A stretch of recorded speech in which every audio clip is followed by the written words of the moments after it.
that might crash the stream. But it has to be done. Oh no, I think it's good.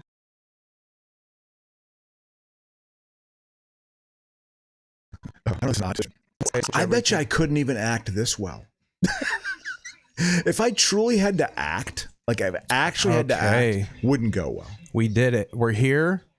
Welcome to, let me turn this down to make it more manageable, but we're here. Welcome into the podcast, everybody. We got a lot of things loaded up for you guys. Why even fucking get to it? Welcome to the show. Yeah. From Atlanta, Fulton County. We're storming the Capitol. It's a revolution.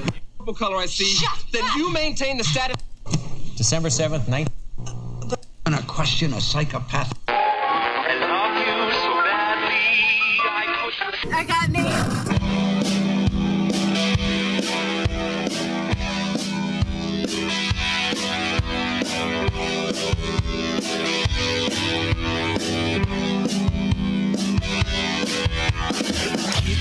It all on the TV screen. You gotta show him some love. You gotta show him some green. The world's gone crazy and it's so obscene. You gotta know where to hide in the big machine. Say it sounds like TV on the radio, so push that down. I wanna hear it in stereo. Do what you want, it's the will of the people. Nothing holds you back on that all night radio.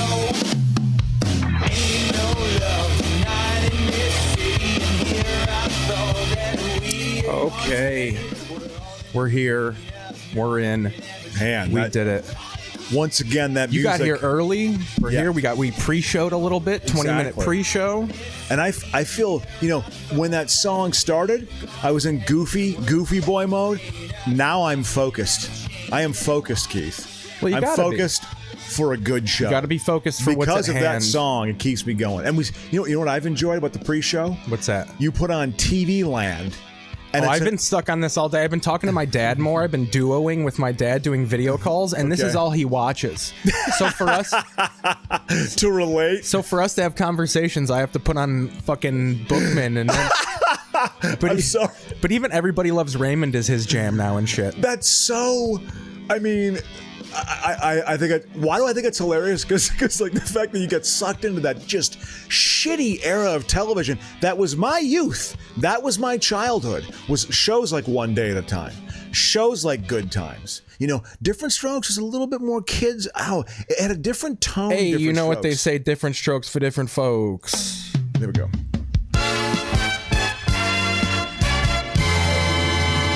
And those different folks were little midgety black people who had kidney diseases that ended up killing them in the end. Welcome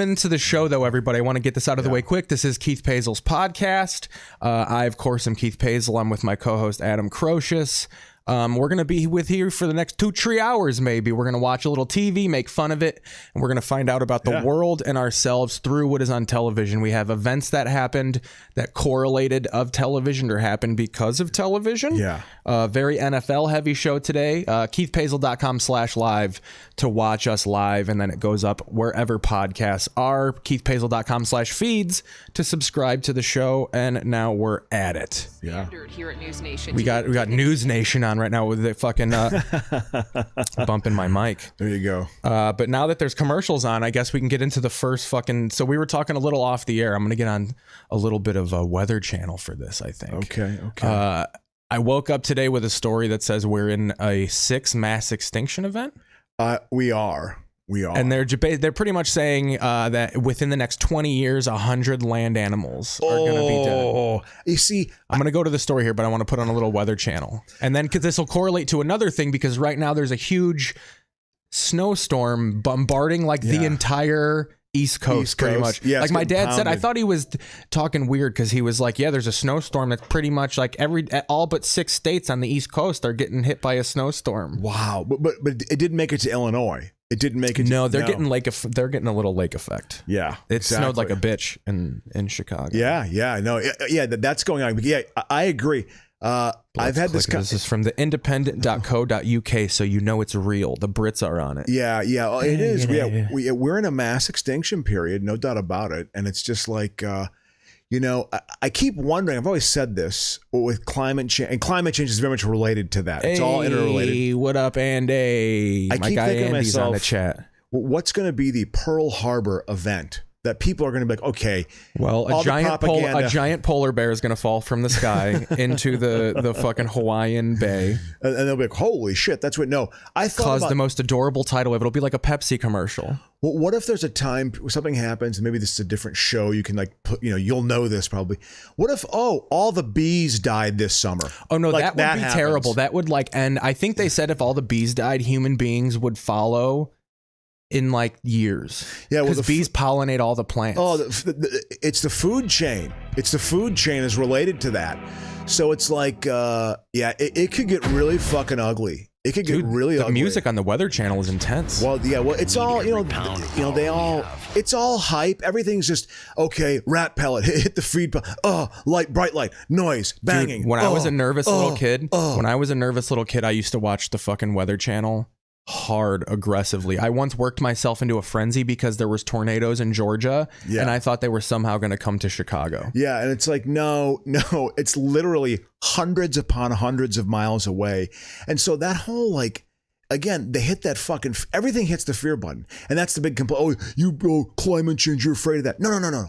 There's a bunch of facts that back it up. So here we go. There have been thousands of scientific studies, probably tens of thousands. The sixth mass extinction of the planet's biodiversity is currently underway, according to a new study confirming previous warnings that the Earth species have been dying off at an accelerated rate in the last few centuries. Yeah, it's like... Tell that to fucking the gas companies, right? Yeah, right? yeah. Me making But it's... I wish I was smart enough to have some sort of like, well, that's because of this thing that happened in 86, but instead I'm just like, no, only smart enough to be like, yeah, tell that to Bezos. Yeah, Bezos is my one go-to. That you just truly of like, he's the one, it's his fault. I don't even really think that, I don't think. Yeah, you know who I'm down on now? Of the true... Elon Musk is really bothering me. Or is that his name? Elon. I don't give a fuck. I literally, I was watching the Wall Street Journal app, okay? And it was him being interviewed about Biden's infrastructure bill. And, he was asked, well, these electrical stations, should we have more electrical stations being built? Maybe I told this story before, too. No, but I like the idea real quick that major winter storm threatening New York. And I like the idea that they're going to be like, we need to fucking bomb this storm. Nobody attacks our New York. Yeah. With your Jew cold. So we don't believe in that, by the way. We love the Semets. Yeah, but I was the New York Semets. Well, no, what was I saying about? I had a good point about that. Oh yeah, the Wall Street Journal. Elon Musk. Elon Musk. Oh, I'll keep mispronouncing his name. It sounds like you should talk like this. My name is Elon Musk. Well, he's from South Africa. I've old money. He's got a weird global accent. Yeah, kind of talks like this. Very like he's got an accent, but it's not. He's South African. But I was born in Scottsdale, Arizona, and he came to the States, and he has just obviously become this captain of industry. And he was bashing the infrastructure bill because the infrastructure bill has, of course, money set aside to build more electrical stations for cars to get juiced up. And he was like, "Why is that going on?" I juiced her up, and they were just like, "Well, his response to that was, it's not necessary. We didn't subsidize the production of gasoline stations. We didn't subsidize that. Gas stations just created in response to the market. Why do we have to have the government get involved with that?" I hear what he's saying, and I think there's truth in that. There's actually truth in that. And they're right. They will overbuild in certain areas. They'll be built in areas in the desert that don't need them. It'll be looked at as a sign of a failed policy. No, the point is climate change is real, and there actually has to be an acceleration of certain things we're trying to do. And your attitude is you're obstructing that. So here and he was so arrogant about it. He was so arrogant. His voice was so just like, we didn't subsidize gas stations.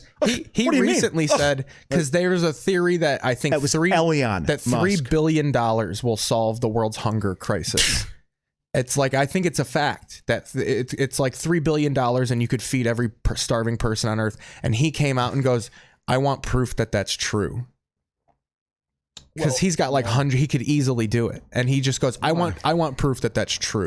That also tells me, I mean, they know that they're under siege too, as well. It should be as well. That's where they're going so hard with Trump. It's just like, listen, man, it is all in response, I believe, to Obama's second presidential speech, where he made his announcement about climate change being a real thing, and that it's so alarmist, So they really circled the wagons, and they're mucking up the whole process of trying to accelerate this or make it, implement it, because it's just like, whatever. It's a big issue, and there's got to be some unity in the political process to address it. Meat of this and it ain't there, man. Let's go to some boring numbers here real quick. We can't even agree over a fucking virus that we know people have died from, and it's still not motivating us to unify. I mean, come on. Good job calling it the virus. We're not going to get flagged on YouTube. Yeah. The research estimated that since the year 1500, Earth could have already lost between 7.5% or 13% of its 2 million known species. Drastically, this is a quote from some fucking dork, drastically increased rates of species extinctions and declining abundances of many animal and plant populations are well documented, yet some deny that these phenomena amount to mass extinction. Yeah. Similar to climate denial, many still do not accept the ongoing species die-offs amount to a sixth mass extinction. Yeah. We're just good at hunting now, Yeah. Well, it's also, man. That's what happens when you get my son out there with his... here's the thing. Got a big elephant rifle. Let's just have a discussion about it. Just admit that it's going on. It doesn't mean everything has to change. Is that necessarily a bad thing? I think of George Carlin's argument about when he would get upset with environmentalists. He was like, "Hey, maybe the Earth likes plastic. Maybe it wants plastic in it. It can actually handle it. It helped create it. You're putting it back in. It's not. It's like how you hang up posters on your wall. That's the Earth poster. Is the plastic." But my point is, it just wants to rep Pepsi.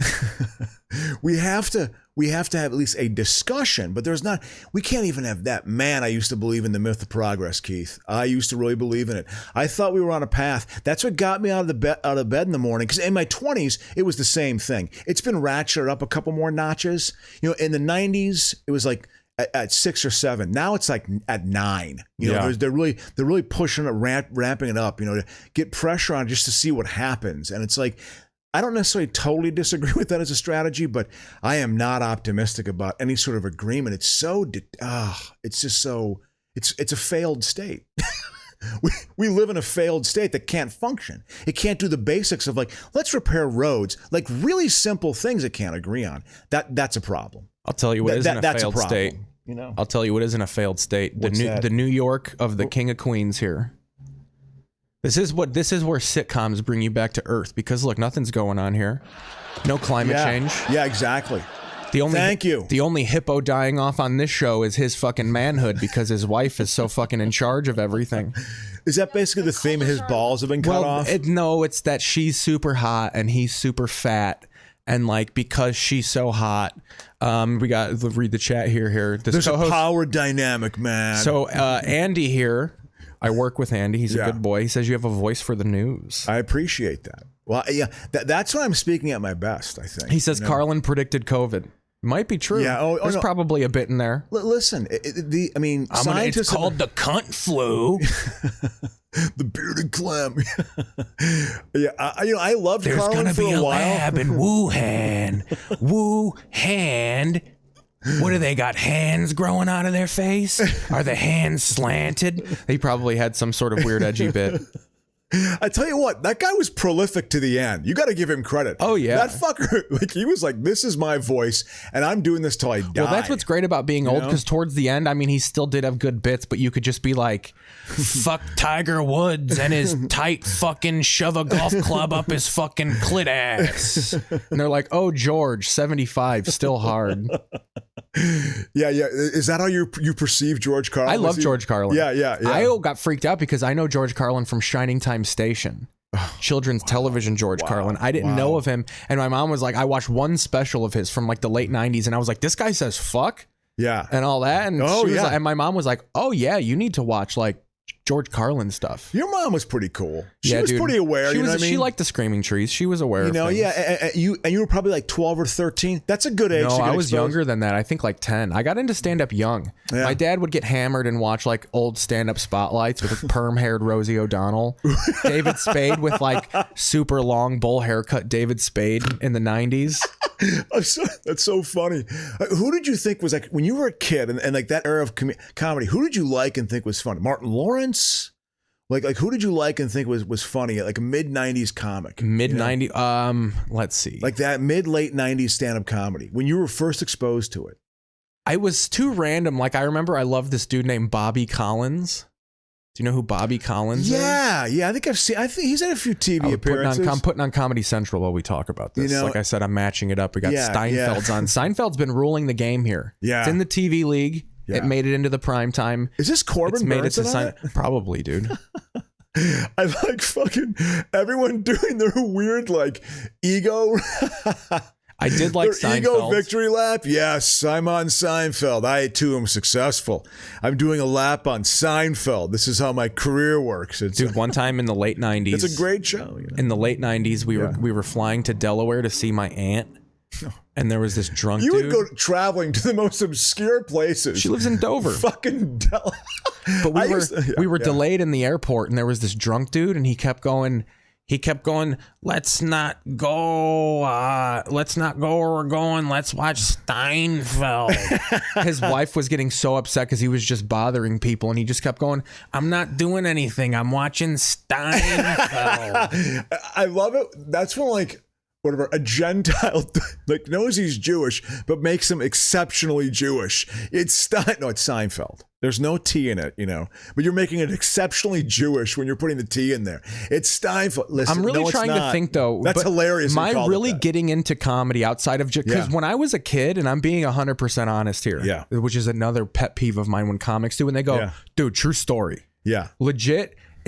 I'm going to show you my notebook right now, and if this premise is written in it, I'll let you stab me in the fucking throat. Yeah. I'm telling you the truth here. This happened for real. I'm not doing a bit. Please trust me. Yeah. That I'm authentic and honest. Yeah. I hate when people are like, dude, I'm telling you. Yeah. I'm in here slinging the bits. Yeah. True as fuck what I'm about to tell you right now. You know what it is? It's weak to do that. I used to do that. Like 100%. No, honestly, I'm being honest here. Of course, okay, yeah, you're being honest. Exactly. Just tell the story. You know what I mean? I even forgot the story I was about to tell. What was I about to say? Andy, what was I about to say? Yeah, you were talking. I hated when comics do that. Steinfeld, that, I don't know. Oh, yeah. I didn't know comedy was a profession. Oh, yeah. I thought it was like a game show. Exactly. I thought that like you submitted, like, oh, I have this story about my kids. Like I thought Dennis Leary was just like some pipe fitter that fucking won a contest to go on VH1. It wasn't until my freshman year of high school. It wasn't until my freshman year of high school that I read an article where they interviewed Patton Oswalt, and he was talking about how like, no, when everybody starts, they're bad, and you like, you go out there and you have to do it. It's like talking about how it's the one thing where you can't practice at home. Like most people could sit in their room and shred on the guitar and then go, hey guys. Yep. Just unveil their fucking awesome guitar skills. Yeah. And they were like, stand up is the one thing where you have to suck at it in public immediately. And for a while. And then he talked about how like, but then you meet other comics that are also shitty, and then you become friends and you get good together. And like, and I was like, oh, I didn't realize that it's like this profession that takes 20 years to become like, to make money at it and stuff like that. Oh yeah. Yeah, no, he's absolutely And that's right. when I was, that's weirdly where my mentality is, where I was instantly like, that sounds awesome. Because I'm a big video game guy, and I like the idea of building up a character where you start with the base and then you earn these cool things along the way. And I was like, oh, this is kind of like building a video game character where you start out this kind of beige shape, and then as you do stand up, you build yourself. That's interesting. I like that approach to it. I think that's actually kind of a healthy attitude towards it. I actually like that. I think it makes sense. I remember talking to Dwayne Kennedy, and obviously we dropped his name here before. He doesn't. Andy didn't remember either, but we caught it up. He's probably high too. Yeah, no. Because I asked the question, who were the first comics? Yeah. Who were the first comics you remember actually? Show's brought to you by weed, by the way. But with Kennedy, he just said he thought it takes the average comedian like 10 to 12 years, he thinks, to really develop their truly good, like 12 to 15 minutes. That's him saying that. And I put out an album That's after him. 7 You know, years. that's him saying, who is a naturally gifted performer and great stand-up. And he is probably right, because I put out a special, quote unquote, as special as could be for being where I was in Chicago. And then when I moved to LA and I figured out ways to tell those bits better. Yeah, exactly. Yeah. Where I'm not upset that I released them, but I definitely have quicker ways to get, like, they're not as long. They're more like, I realized, like, I think it takes moving to a place where there's real professionals around. And I'm not saying that people in smaller cities aren't good. I'm saying like people that don't think of comedy as an art form. They make money at the shit. Yeah. And they have like a real, that they're even stuff that you can do both. You have to learn how to like get rid of shit that you really like. And I think that's the like artistic side that the alt comedy likes to thrive on, of like, who cares if the audience doesn't like 2 minutes of your 5-minute joke? Like, the point is, you gotta be funny, and the only way to do it is to, get better is to be, to do it. But anyway, we're digressing here. No, it's good. It's good. I like hearing like about it, because I wanted to hear about, because for me, again, the early stand-up comics was, Pryor and Steve Martin had a big impact. Eddie Murphy had a big impact on me. 12, 13, 14, Eddie Murphy was fucking huge. Loved Eddie Murphy. The fact that, again, Crow loved his take on the gays. That was his favorite part of Eddie Murphy. Habada. Yeah, the fact that his second album had it opened with Faggots Revisited. You know what I mean? Like, he just had a bit called So check this out, Faggots. Crow. Like, I don't want to bust this out. Wow. Maybe I shouldn't talk about this old publicly. territory, but yeah. So when I do the cable on our cable box, we don't get the NFL network. But then when I watch it online, we get the NFL network. When I watch it on the app, we shouldn't get the NFL network. Good for you. We man. even looked it up, because I was telling Larry, my beautiful girlfriend Larry, that I was like, hey, I don't, why the fuck, like, we should call them and tell them to put NFL network on our cable box. Yeah. And then she goes, wait a second. And she looked and she goes, we shouldn't be getting NFL network. And then she goes, I just wanted to make sure, because I didn't want to call them and then being like, oh, it's a mistake that you even have it in the first place. Yeah, no, keep it. So we got to hack around it. Look at fucking Danny Trejo. Rams he's fans. getting some time. He's a perfect example of Rams fans, dude. And I'm sorry, Andy, if you're a Rams fan, they're trash. It's just all a bunch of fucking blood in, blood out, fucking Mexicans raging out. The fact is like, and that's my family. I'm half Mexican. I'm used to a fucking gang affiliated barbecue. But these fucking Rams games, dude, you got young Latinos thrusting in your face every time they score. Like, and then at the end of Latinos. And then at the end of just these dudes with face tattoos screaming shit and getting upset with you for being fans of the other team and shit. Yeah. Rams fans are aggressive. Yeah. There was fights at the stadiums. Oh, I believe it. Because I guess the 49ers are trying to buy out all the tickets. Yeah. So Rams fans are getting upset. Fucking that's Kelly a big Stafford, rival. Matt Stafford's fucking wife is buying up all the tickets and just giving them to like homeless people. You're gonna have all of Skid Row at the Rams game just to create local noise. Wow. That's. I will say I'm gonna be curious, as you know. Doing the they didn't have a football team for 25 years.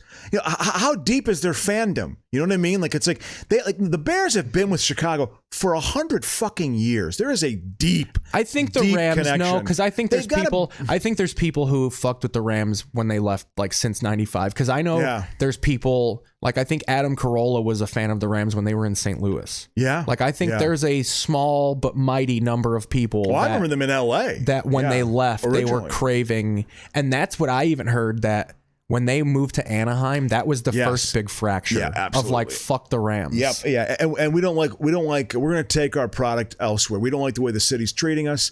We're going to go to Anaheim where they know how to treat a business, So no, absolutely. And then they got that. We're going to go to Anaheim where Buck Rogers owns the baseball team. You know who owns them? It's Kroenke, the guy who owns. He owns Arsenal. It's just like, and it's Walmart money. He's a Walmart oligarch. He's such a scumbag. He's such, oh my God. So just to warn, I think the rest of the show is going to be very sports based until we go through TV league standings. But we got a big weekend of stuff here. Absolutely. Obviously, we have NFC and AFC championship game stuff. I'm about to pop on some championship games that I have loaded up. We're going to flick to those. But the big sports story, I think, coming out of yesterday and today is Jeff Garcia went after a lady.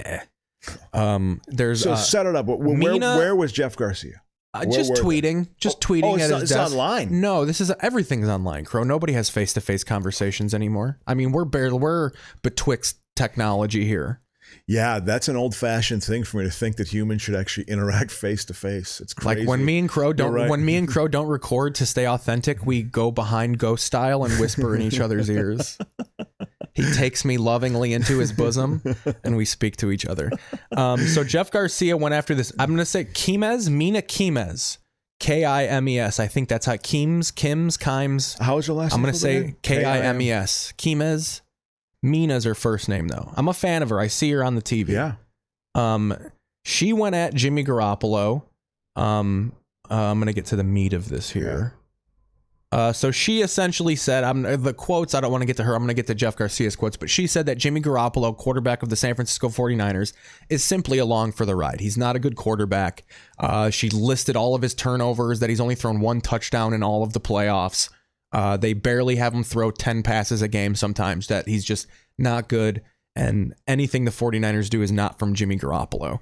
And I happen to think there's truth in that. Jeff Garcia, I think a lot of it actually, on his Instagram went, "Who the hell is Mina Kimes?" Again, probably saying her name wrong.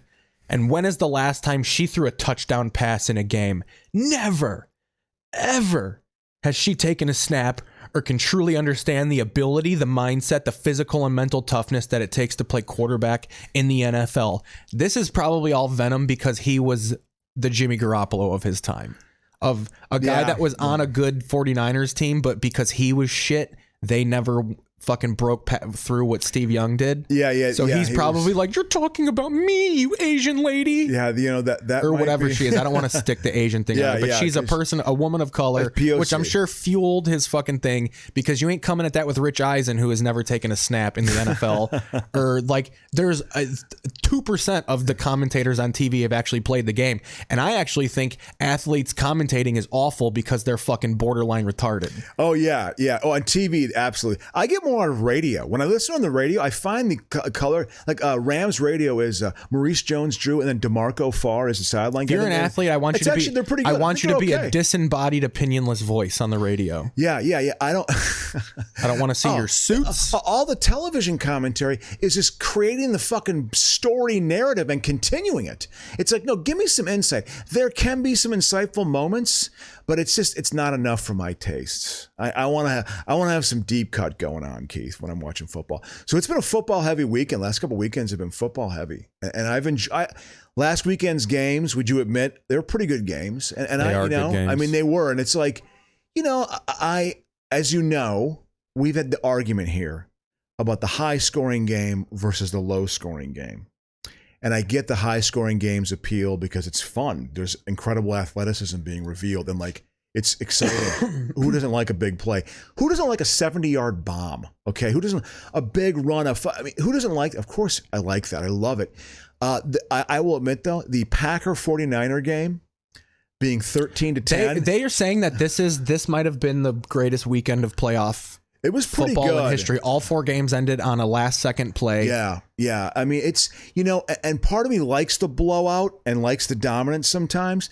But the close, think of the Super Bowl. When you were a kid, I feel bad for you. Because your first exposure to Super Bowls was just nothing but NFC blowouts. That's what you saw forever watching the football. I think my first memory of Super Bowls. Which was the first? What's the first one? I remember the Bills and Giants vaguely. I remember it happening, but the first one I remember watching was where Michael Jackson sang "Heal the World" at the halftime show. That would be the first Bills Cowboys. Yeah, where they lost like 55-16. That was 2 years later. That. Yeah. When they had 9 That's 93, turnovers. Right? Yes. That's 92 season. That's when I start remembering football. That's when I moved to Chicago. It was my first year in Chicago. So I think that's Wani's first year, right? No, that was actually Dick. 92 was Ditka's last year. I was here for Ditka's last year. And he had already melted down in 1990, but they got back to the playoffs in 91. And then in 92, as we talked about, we've documented on this show, he melted down and he completely lost it. And then I remember he opened his press conference for him being fired with, "Scripture tells us that all things must pass." I swear to God, he was like doing it for the super fans. You know, bouncing around the sports channels here. Look at Mike Greenberg. Mike Greenberg has broadcaster voice. Meanwhile, Stephen A., you hear this, and obviously the Sixers, this has been a story that goes back even. This has been the Sixers. I got the spit. I got enough spit in my mouth. I talk fast. I'm a broadcaster. We're going to go to Stephen A. Smith here. Stephen, scream into the mic here a little bit while I go and check the fucking scores here. He's a Northwestern guy. Let me look into this. My dad got me this job. I'm a privileged guy. My name should be Mike Privilege over here. God, Stephen, the market is shrinking. He's terrible. I find him. He's awful. I don't like him. I don't like him. He was yelling about the Bears hiring Eberflus because you got Justin Fields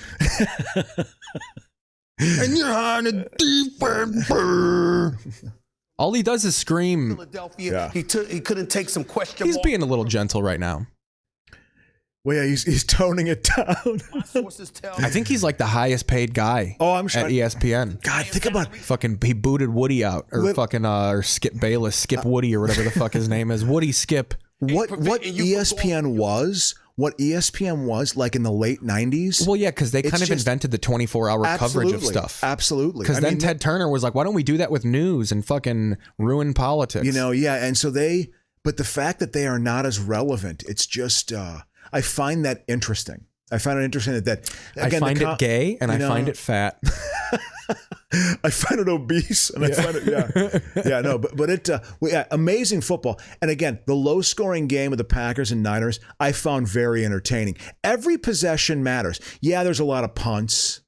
And that's boring, but there's something to like every third down kind of mattering, and there's something to like the game. Dude, I found it to be a tense game. I'm gonna start a lot of these fucking title games, and I got to turn the sound off. It was, but dude, and the Niners winning with that block punt. That was an exciting play. Did you watch that? You watched that. So there is a 1970 NFC title game that we could flick through during TV history, and they fucking. At halftime, it's 3-3, and I'm just like, that is 1970s football all the way. Oh, right 70s football, absolutely. But there was, there's something to you got because then they didn't get it right. Where then it was the blowout. The NFC was so much more dominant than the AFC for 15 years, which was an interesting twist from my childhood. Because my childhood in the 70s, the AFC, because they still had that pissed off streak from the AFL, they were the dominant conference. They won the Super Bowl 8 of 10 years. I think. Well, and I think I actually read that from 1979 until the mid 90s, the NFC won the Super Bowl or something like. It was like 14 years in a row. The NFC. It was from 84 to 97. So it was 14 Super Bowls. The Broncos broke it when they beat the Pack. But before that, it was the Raiders beating the Redskins in the 1983 season. It was 15 or 16 years of the NFC. And they pummeled who they played. There were only like 3 competitive Super Bowls. That one Bengals 49ers one, there 2 of those were. But in that time frame, there was a couple of the Bears or the Bills Giants Super Bowl was competitive. But it was terrible. I mean, there were terrible games. Those Niner blowouts were terrible games. The fucking Bears game was a terrible game. They're just awful games with so that they've obviously figured something out to how to make the playoffs very entertaining. So the finance metric thing is working in that sense. How are we going to make this more appealing to a visual medium? We want to sell more of our product. Oh, Jesus Christ! Look at these kids, Chase Garbers. All of the kids, all of the young quarterbacks are like Chase, Caden, Kylan. I know. Well, how Dylan. We talked about the quarterback for USC. Driscoll Callahan, the new hot blue chip.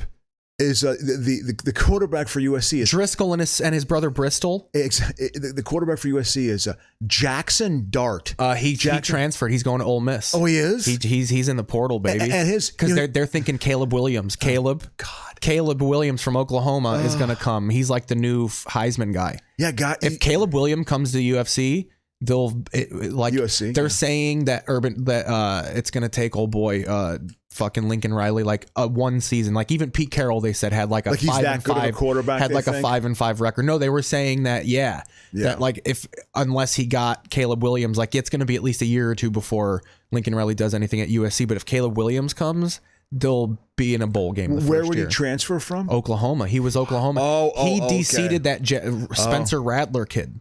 Spencer Rattler was coming into last year, the hot shot, new Lincoln Riley, fucking Baker Mayfield. And then this Caleb Williams came in and took him back from 21 points. Yeah. And then started the rest of the year. Yeah. And then when Lincoln Riley left Oklahoma, he left Oklahoma too. So everybody's like, well, he's obviously going to USC. But he hasn't actually declared that yet. So here's where you get involved. Yeah. Apparently Wisconsin's trying to lure him over. And an article came out in The Athletic that said choosing Wisconsin over USC would be the worst decision of Caleb Williams' life. Because the fact that they're trying to throw their hat in the ring is like, hey, we got a running game. We have a pro style offense that you can transfer just like Russell Wilson. Listen, okay, that's 10 years gone. But I want to make a point of that'd be hilarious if they got him. They won't. Jackson Dart. He spells Jackson with an X. Yep. They're not a CK. Jackson Dart. Come on. And I think what is going on? So here's the name of the kid he replaced, Keydon Slovis. These names, there's no Darryls, there's no Freds, there's no more Franks. Although athletes always had like Jim Bob. I remember like Jim Bob's all coaching. Like the Jimbos are all coaching. Yeah, that's true.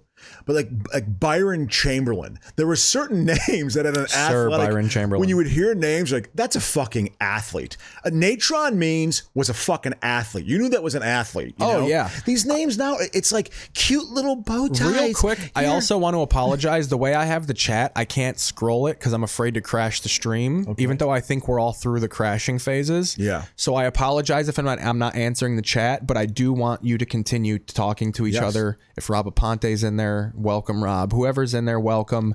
Chat amongst each other. We want to create the community, but I cannot visually see the chat scrolling. Yeah. So I apologize, but we're going to continue forth with the show. That's great. So point is, it's been a big football time. Our teams have hired. You're a little behind the Bears, which I kind of laughingly love. It's just a little comic of just like, oh, who's the race to but here's what's pathetic about it, because I'm like, the race to rebuild their image type of thing of like, who's getting out of rehab first type of thing. I did all my steps before you. So the Bears in the last week, the Bears have hired a GM and a head coach, and today are assembling a staff. So they hired Ryan Poles.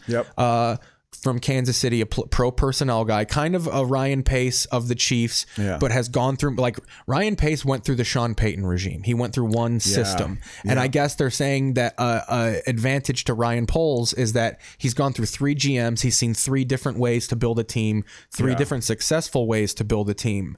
And that, maybe he can blend that into something. And he used to be a player, so he knows the you got a little bit. I think that matters when you're scouting players of like knowing like, oh, that'll actually work in the game. Yeah. And also I think the competitive nature of certain people, you can see who's really got it and who doesn't. So they hired, I believe, and then they hired Matt Eberflus, defensive coordinator of the Indianapolis Colts. Here's what's funny. Had a white nationalist coaching staff. Here's what's Frank funny. Reich. We are building a Germanic coaching staff. Here's what's funny. We fired our old Ryan and Matt and hired a new Ryan and Matt. The McCaskies, fear change. It was comfortable. It was, well, let's go with the Ryan and the Matt because we're comfortable with Ryan and Matt. If we can get a Mike or a Ditka involved, God, that's all of our coaching and GM picks, they just list every Bear that's ever played. Wow. Any combination of these 4,000 names, we can hire a coach. Because those are the names we're familiar with. If you can get us a Richard Singletary, is there anyone named Richard Singletary coaching? That'd be hilarious if they hired him. What a fucking jarhead Mike Singletary was. Awful coach. Terrible coach. So Dave Borgonzi is the new linebackers coach of the Bears. He's an Indianapolis Colts guy. Luke Getsy, the quarterback. That's actually a good hire. That's a good hire. No, the offensive line guy. The Colts have had a very competent offensive line, and they should be a better team than what they are. They got hit by the injury bug this year. That guy Quentin Nelson down there. They also have other guys. They got a good offensive line. That's a smart move. Here's the big change. Smart move. Eberflus runs a cover 2 defense, and the Bears run a hard 3-4 edge rusher. So, but he's already come in. I guess part of his pitch was like, "Oh, I can convert this easily." Of course, I think they technically don't have a middle linebacker the way he does his shit. Yeah, because our linebackers are both going to be like the outside linebackers. Khalil Mack and Robert Quinn will become defensive ends, even though they're technically outside linebackers right now, or what they call the edge. Yeah, that's like what they say on the position now. Yeah, exactly. So there's going to be a little bit of transition, but I'm optimistic. But I think I've officially, Ryan Pace and Matt Nagy was my first adult regime. Like even the Jerry Angelo years when they fired Dick Duran, like I was still a kid. I didn't understand what a bad coach was. So I got rid of Dick Duran. Matt Nagy and Ryan Pace. 13-3. Well, when I was a kid, I didn't think the coach mattered. I thought like, you just draft who gives a fuck who's picking the players? You just pick the good ones. Yeah. But Nagy and fucking Pace scarred me. So I think this is the first time in my life where I'm like optimistic, and I do think they're good hires, but I'm still like, all right, fine. Like, I'm not mad, but like I'm not gonna sit here and be all like, okay, this is the one. They finally figured it out, because that's when you start ripping your hair out when it doesn't work. That's when you're like, oh god, I'm never gonna be a. What do you mean? I have no idea what you're talking about, Keith. I've never had those thoughts in my life. It's every fucking time they get a new coach. The Vikings have hired a GM, Quasi Adolfo Mensa, who is I've heard people say about him that he's wasting his brain in the NFL. That they were like, this guy should be solving world problems. Like he's legitimately a genius. And he's actually a football ops guy. The Bears GM comes from scouting, and this Adolfo Mensa is like an actual. He knows how to run the entire football side. Financial, I think in the long run, you might be better off with him than the Bears with Ryan Poles. Like I think Poles knows how to assemble players, but the Bears got cap issues. Like they need people that know how to work that cap. You know something? I gotta say this, and my brother and I talked about this, and he's fucking right. We were talking about it yesterday. He's like, I'm so sick of the cap being thrown out there. When you want to get players, you can get it. You can circumvent the fucking cap. They make it sound like the cap is just this hard nuclear sort of, I can't make it through the cap. That is used to let players, you're not going to make more money. If they truly want to get a player, these Rams, they went in with Von Miller and they went in with fucking OBJ. They forked out tens of millions. There's probably secret luxury taxes or little backdoor fees where like, okay, you can go over the cap, but you have to pay us like $100 million. Or whatever. Of your own personal money. Yeah, or something. So it's There's an NFL league office right next to that Rams stadium. They can deliver the envelope short. Yeah. They've made LA an NFL town, which is crazy to me. Because you think about it, not having a professional football team for 25 years, but the NFL is like, we're the NFL. This is where we want to be. And all the production happens down here. The Super Bowl is going to be down here. I think ESPN is pretty much in LA now. NFL Network is LA. Yeah, absolutely. So we got Getsy. Getsy, that's a Chicago guy. Fucking Getsy's a good boy. Luke Getsy, quarterbacks coach / passing game coordinator, is up to be the offensive coordinator of the Bears. Where's he from? The Packers. Oh yeah. He was up for the Broncos job, who hired Nathaniel Hackett, who's the Packers offensive coordinator. Yeah, it's Paul Hackett's son. Here's my thing too, and here's what people are saying. Montana 49ers. And here's what the pundits are saying on TV, and we try and comment on the pundits here on the show. Sure. The talk of the Bears and teams in general hiring defensive coaches. Everyone shits their pants when no one hires the next offensive genius. Yeah. And they're like, because here's the problem. You're going to hire a new offensive coordinator, and if it goes well, that guy's going to get hired underneath you. Yeah. And it's better off if your head coach, who's definitely staying, is the offensive guy. Yeah. But that works both sides of the ball. If you have a great defense, your defensive coordinator is going to become a head coach. Yeah. So this idea that like, well, you don't want to lose your coordinator, that's just coaching cycles. Yeah. Like you're going to have to deal with that. I think you need to hire. That's where the GM comes into play, where like you focus on. I think you need to scout coaches just as much as you scout players. Yeah, I know. I think where like every coach has to have like, it needs to be a link in the chain where like, if this guy goes, we'll promote this guy, and if he's not ready, in the meantime, we'll make sure like we're gonna teach our special teams coordinator about our playbook. So if one day like maybe like you need to think about that shit. Where I don't think the Bears do that. Of like our passing game coordinator needs to potentially be our next offensive coordinator, and the offensive coordinator needs to potentially be ready to take. If we fire Eberflus because his defense is shit. Well, you're trying to build an organization. But this Getsy guy's offense blows up. Maybe we fire Eberflus and hire Getsy. I'm already calling him Getsy. Come on, Getsy. Hey, we got to put a special in here for you. Come on down here to Getsy's. I just think this idea selling beds over in Cermak. I think this idea that like, well, if your offensive coordinator is the head coach, no one will hire him out from you. Like, you don't know that. Oh. What if Byron Leftwich wins the Super Bowl for a Bears and then the Giants or the Rams say, "Hey, we'll pay you $400 million. We'll give you a fucking a boatload of money, and you can hop ship." No, I agree. Well, to me, the thing with the head coach, and having never truly experienced a very good head coach, Bud Grant is the best coach in the Vikings history. I'm trying to think. Lovie Smith is probably the best of my era. Yeah, I miss Ditka, and I think he was a garbage head coach. I think Buddy Ryan should have been the head coach of that team. Yeah, well, it was. And I wasn't around for that. a while. They worked together for a while, for about 4 years. Their buildup was good. I mean, because they were. Listen, the Bears sucked when I was a kid. The Bears sucked. The division Bears belonged to the Vikings. Yeah, the Bears. Stunk. The Vikings owned that division. Owned it. Was Tampa Bay in the division? Yeah, Tampa Bay was in the division, absolutely. And they got good in 79. They stunk too. Well, they drafted Doug Williams and had a decent team. Doug Williams, Ricky Bell, who died of cystic fibrosis, and Leroy Selman. There's a highway in Tampa Bay named after Leroy Selman. That's how important he is in the makeup of the identity of Tampa Bay. They were 0-14 their first year, made the playoffs in 79. They were part of the NFC Central. NFC Central had 5 teams. The Lions were actually moderately competitive back then. They weren't good, but they were moderately competitive. You know, when they got bad for a long time, and they haven't gotten out of it. So, but you know what I think about the point you raised about all these hires, which I think are actually that offensive line coach is a good hire. I think that offensive coordinator, that makes sense because there's a logic to that. You know, he's ready to take a leap now. You want to work in that quarterback position. I've also heard Mike Kafka, who is the quarterbacks coach of the Chiefs. He used to play for the Northwestern. Yeah. He's apparently, like, Andy Reid is apparently grooming this guy to be the next offense, because that's what everybody's screaming, like, why isn't Eric Bieniemy the offensive coordinator of the Chiefs? Yeah. I think Andy Reid went to him and is just like, dude, fuck these other teams. My heart is fucking failing.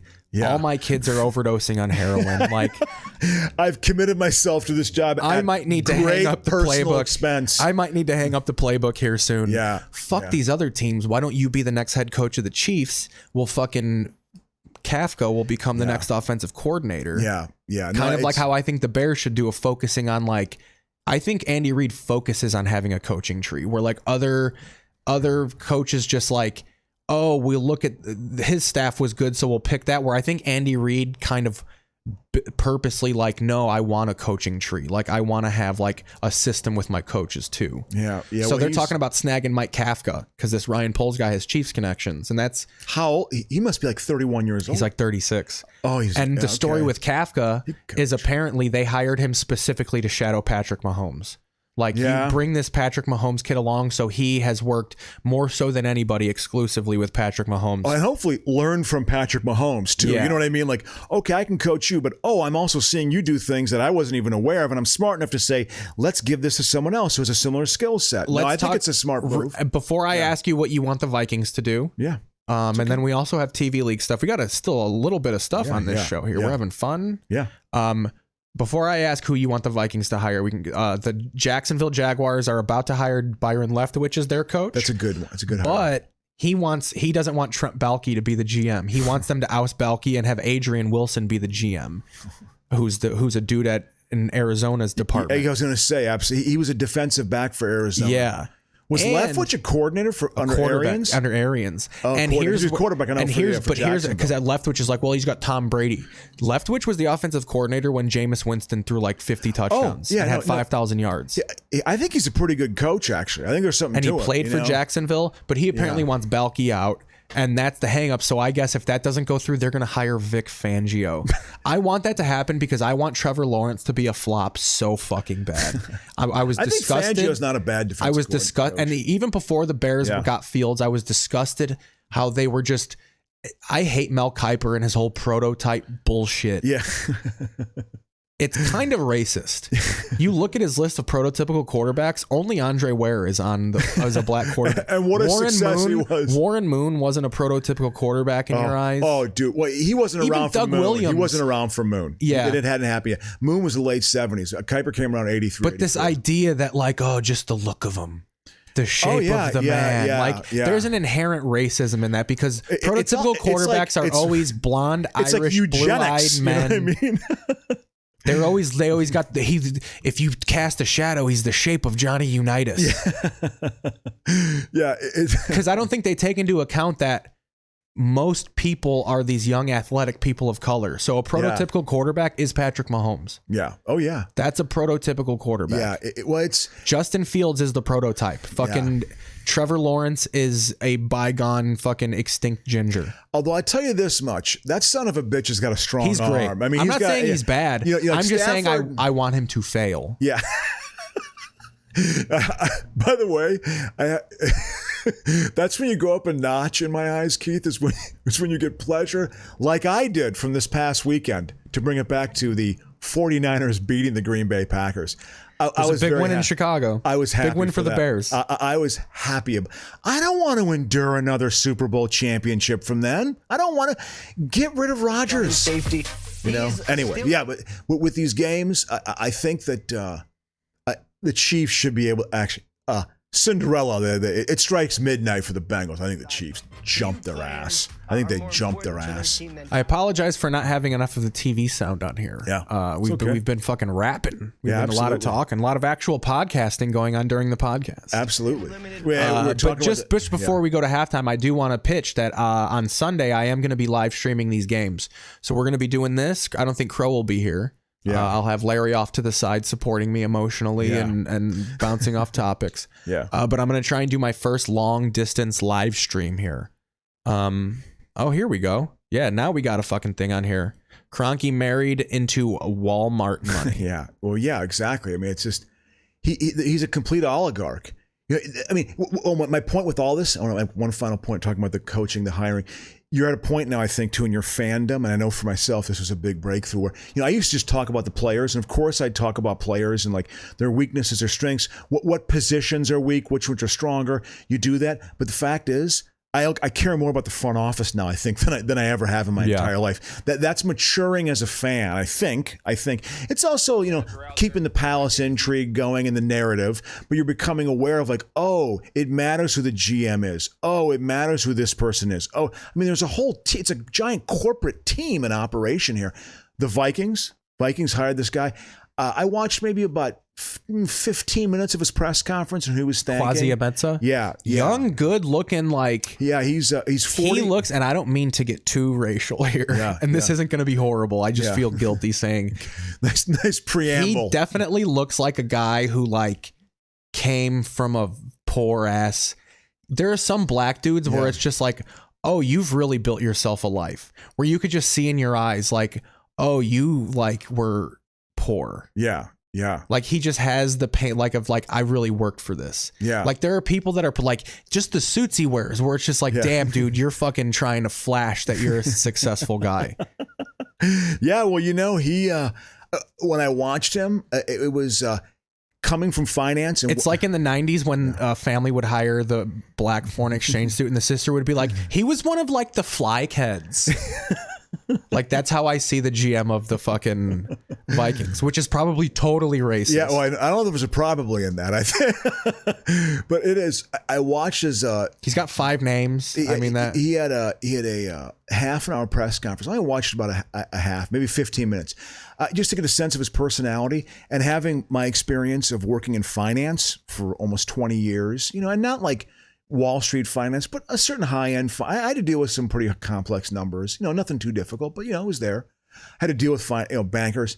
He is such a finance guy. Like he's such a his personality, and that is numbers and metrics. Sidebar, Jamar Chase is so fucking good. Oh yeah. No, he's. I mean that's what they're gonna have to go to Chase try to win. They were down on them because they're like, Joe Burrow blew his knee apart. How do you not draft Penei Sewell? The fucking could be a Hall of Fame lineman. Yeah. Which we can talk about how the Hall of Fame means nothing now because they won't let Bonds. They put David Ortiz in the Baseball Hall of Fame, who also did steroids. Yeah, he just isn't a polarizing figure. He sucked the cocks of all the baseball writers, and anyone who didn't suck the cocks of all the baseball writers. Yeah. Oh, their drug abuse cost the game. Yeah. So the Baseball Hall of Fame, all Hall of Fames mean nothing. Yeah. I will no longer say the phrase future Hall of Famer because it means nothing. Yeah. They're not, it's totally shattered what the Hall of Fame is in my eyes. Yeah. All it is baseball writers and sports writers stroking off their own fucking archiving of the past. Yeah. Fuck you. That's hilarious. Warren Moon is one of the greatest quarterbacks that ever lived. Oh yeah, Fuck he was your great. Hall of Fame. Absolutely, he was great. That offense was a totally unique offense when it was the silver stretch or whatever they fucking called it. They had like 4 wide receivers. The Tex or the Oilers ran that offense when they had like Ernest Givens and Haywood Jeffries. You know that was a cutting edge offense when they did that. You know. All right, we got it. He's here. Hello. There we go. Lawrence is home. We should probably take a break then. Yes, I think it makes sense. But yeah, but with the games this weekend, I think that the Chiefs are gonna. I don't know. Maybe I'm being very cavalier about this. I think the Bengals are a good story. The Bengals gave up 9 sacks last week, and I think the Chiefs are going to blitz their ass and get after the quarterback. And the Chiefs should win that game. I think handily. I think the Chiefs should win that game handily. Like they should win it by like 14 to 17 points. Yeah, I want the Bengals to win so good. I want it to be a repeat of the 1988 Super Bowl so bad. Of the 49ers and the 81. You know, but yeah, because I think By the way, has 2 teams ever played each other 3 times in the Super Bowl? Maybe the Steelers and the Cowboys. No, they only played twice. Oh yeah, they have. You're right. It is. I'm wrong. It was 75, 78, and 90. Dolphins 96. And Cowboys played a lot. They only played in. They played in 1. They played in 1. That was the first Cowboys Super Bowl. That'll be the first team to play each other 3 times Dolphins in 3 different decades almost. Yeah, Dolphins and Redskins played 2. They played 2, 72 and 82. And of course, there was Bills, Cowboys, Patriots, and Giants. But no, there's just been one it's just been 3, and that's Cowboys and Steelers. I think that's it, right? That is it. Yeah, that's it. I'm gonna pick what era for commercials do you think here? 83. But this is like the NFL city now. You know. Oh no, look at that. I'm gonna fill the meter. Okay. Yep. I'm gonna do NBC commercial breaks January 30th, 1983. Yeah, we're gonna pop a little break here, guys. We're at the hour on the fucking dot too. Look at that. We're gonna reset, smoke a little weed. I'm gonna smooch my girlfriend Larry. And we'll be back here on the other side of a break. Keith Paesel's podcast. Rodgers and a Patrick Mahomes and a Josh Allen next man up. That's not good. And that's how I feel about Trent.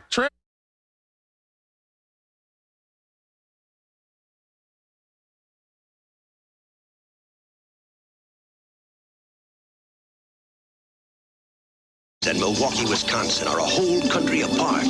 But to these guys, they both mean something great. The Keys mean stone crab, big and fresh. And Milwaukee means beer, cold, crisp, old Milwaukee. And the smooth, golden light taste of old Milwaukee Light. And man, were they made for food like this. And old Milwaukee Light. Tastes as great as its day. It doesn't get any better than this.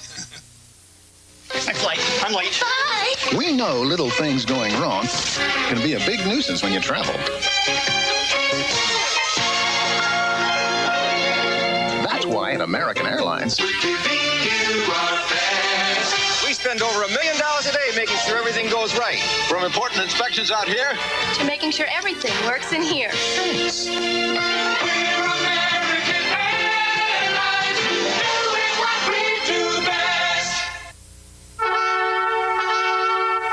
This Olympic moment is brought to you by the Bell System Yellow Pages. Get the Yellow Pages talking. Let your fingers do the walking.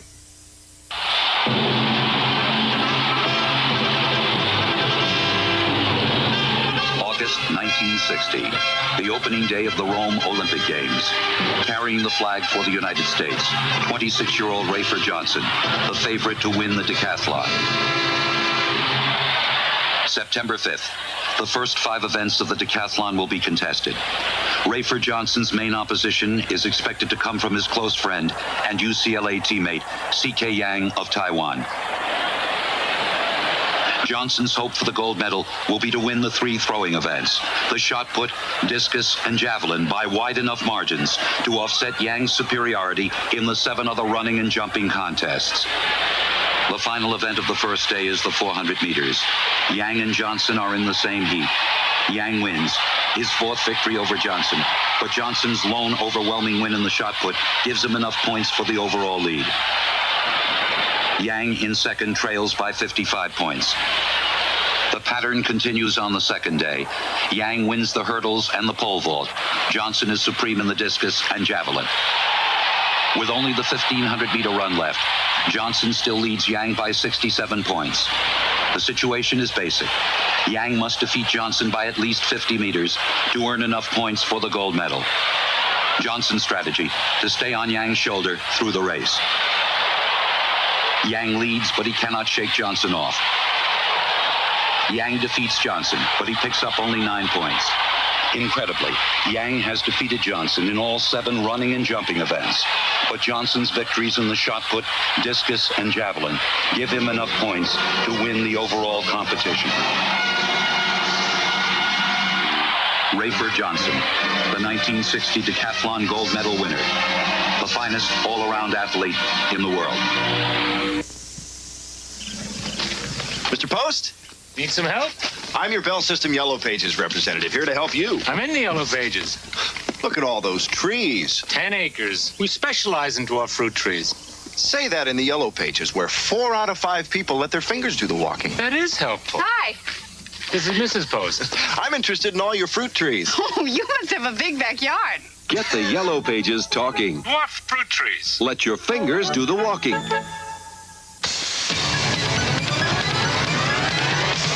Tough Chevy trucks are taking charge. And talk about tough.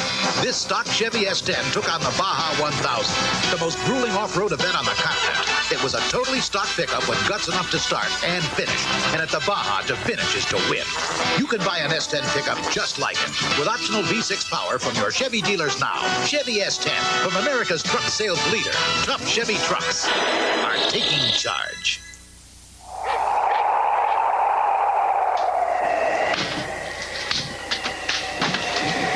Where are you going? To get a Stroh's. That's about a 200-mile hike through heavy snow. I know. If you think of it, get 2. From one beer lover to another Stroh's. I remember when, little sister, you were 2, I was 10. Baby sister, you tried desperately for attention from me. Would you settle for a French fry for now? Little baby sister of mine. You grew up together, McDonald's and you grew and you grew and you grew. You were just a me too, tag along, tomboy making a scene. Then I turned around and found a homecoming queen. Little sister, you know I'm gonna miss her, 'cause we grew up together. McDonald's and What this country needs today is a really good rental truck at a really good price. So Ryder presents the $24.95 a day truck.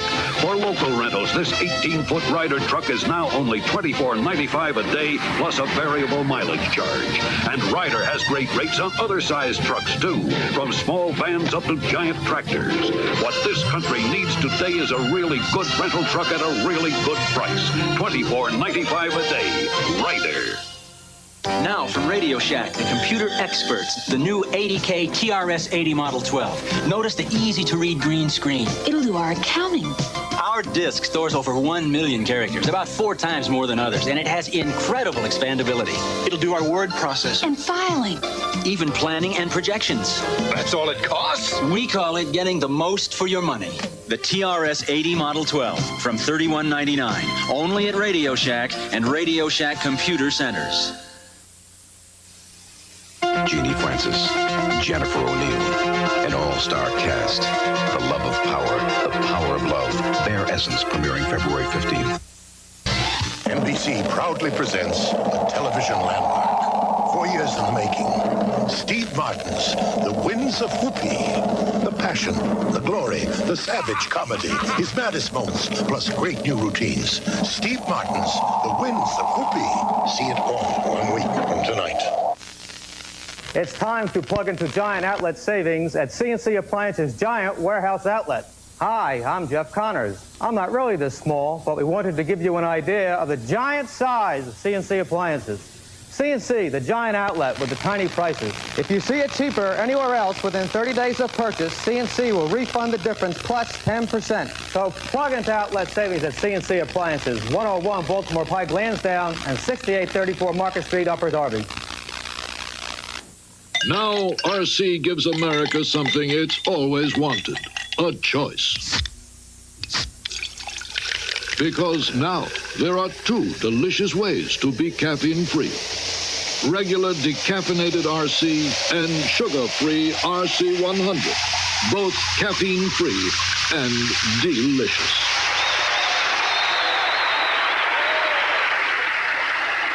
We thought you'd approve.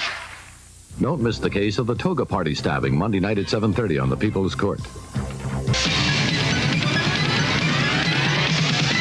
We are USA 1. Taking charge by unleashing a Chevrolet the competition can't touch. Camaro.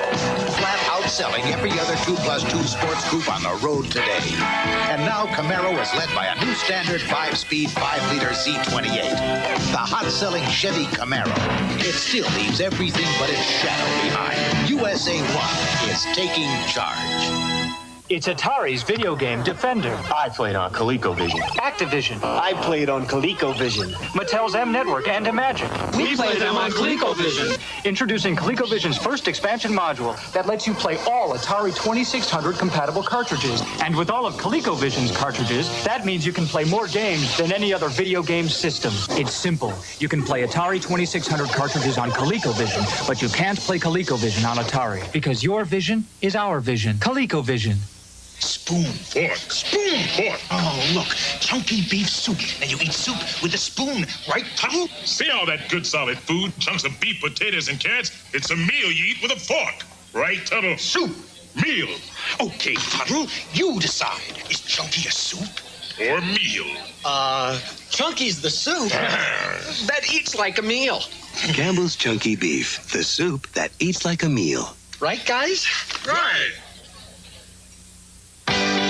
Bill Hotshot Stewart hasn't seen his high school teammates for 20 years. Looks like a stroll-light night. Looks like a stroll-light night. Looks like a stroll-light night. When things go in right, looks like a stroll-light night. Looks like a Stroll-Light, a great tasting beer that doesn't fill you up. Looks like a stroll-light night when good times come along.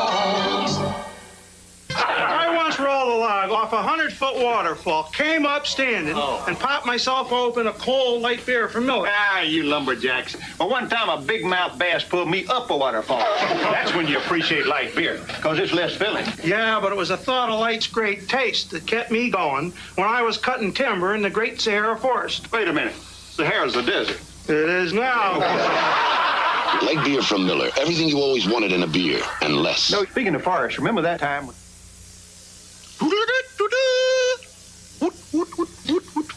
There are those who worry that video game playing can become obsessive. At Commodore, while we think that's a little extreme, increasing your game scores may not always increase your IQ.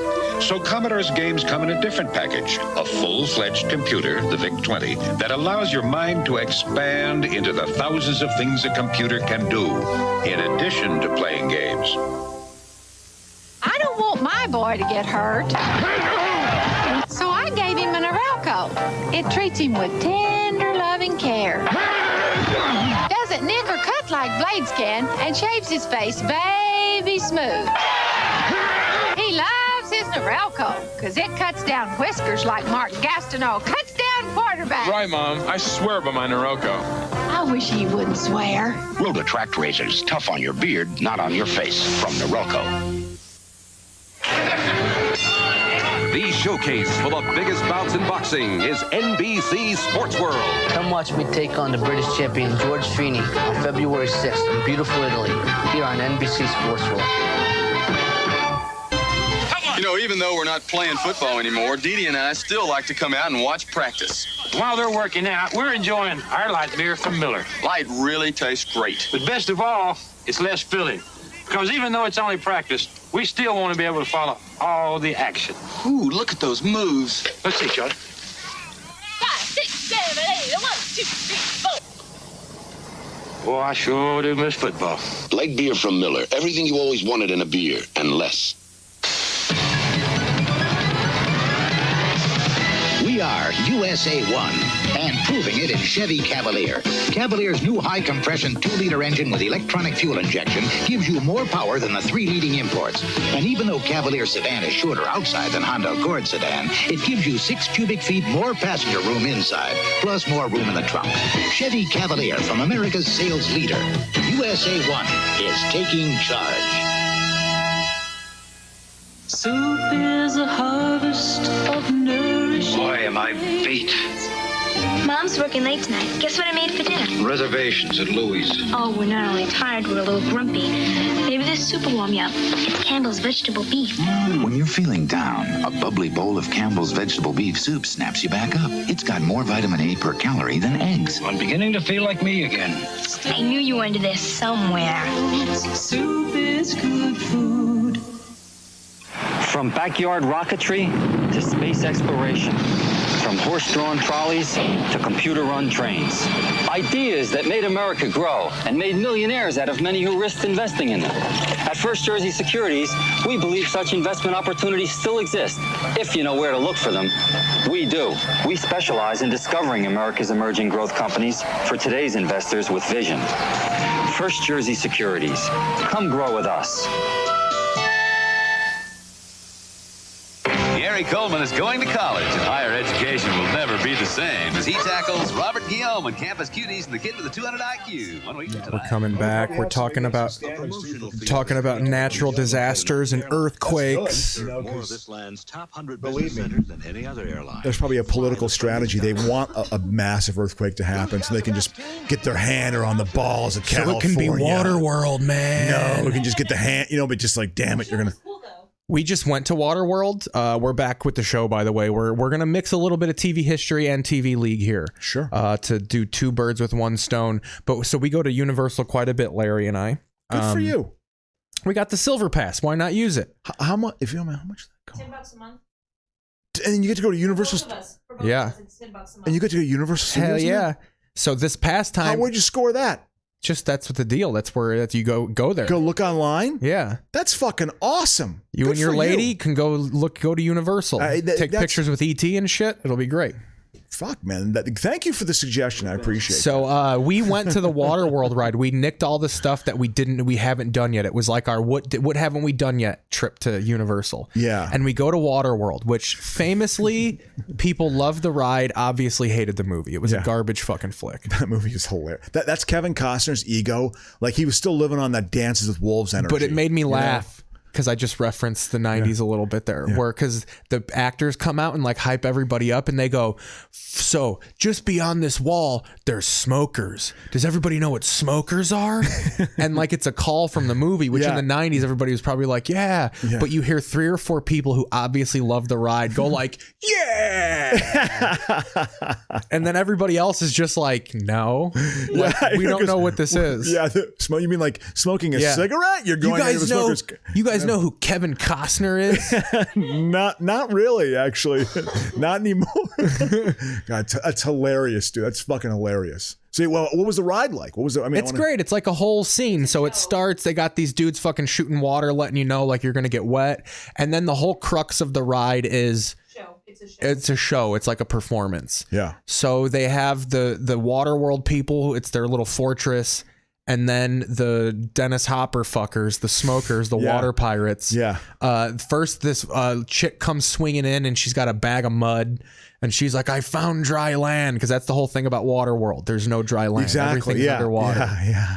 And then the smokers come, and it's all failed actors doing it too. Like they have the cast like from appeared in Mr. Mayor and fucking wow, they Good actually Life. announced the actors? Yeah. Ooh, wow. And at the end, you could tell because they announced themselves, and you can tell they sell the not like, it's not, we're still currently on these shows, like currently of Batwoman on the CW and currently performing on Broadway. This is not our regular acting job. We are merely doing a service to the community here at Universal. We're professional actors. This is not a failure at all in our lives. This is not the open mic of acting at all. Yeah. I bet you they make a little bit of cash. Yeah. I mean, not a lot. The caliber, Darren Bodecker did Six Flags. He did the train that goes to like the Western town. He did like the fake gunfight during a Western town sequence of the train that goes around. Yeah. And he had the people he met who worked there were just, it was the dregs. Let's put it that way. It was not a high end. Anthony Hopkins was not acting with the Western scene. You want to watch one of these Six classic Flags, Great America? So let's go through TV history here. So bad. 1998, U.S. First Lady Hillary Rodham Clinton appeared on NBC's Today Show, and she charged that the allegation against her husband were the work of a vast right-wing conspiracy. And I think that she would be accurate, because yeah, but he also was fucking girls. Well, he was. That was. I think that was. I mean, we could watch it. You want to watch it? Yeah. I told you the story about when.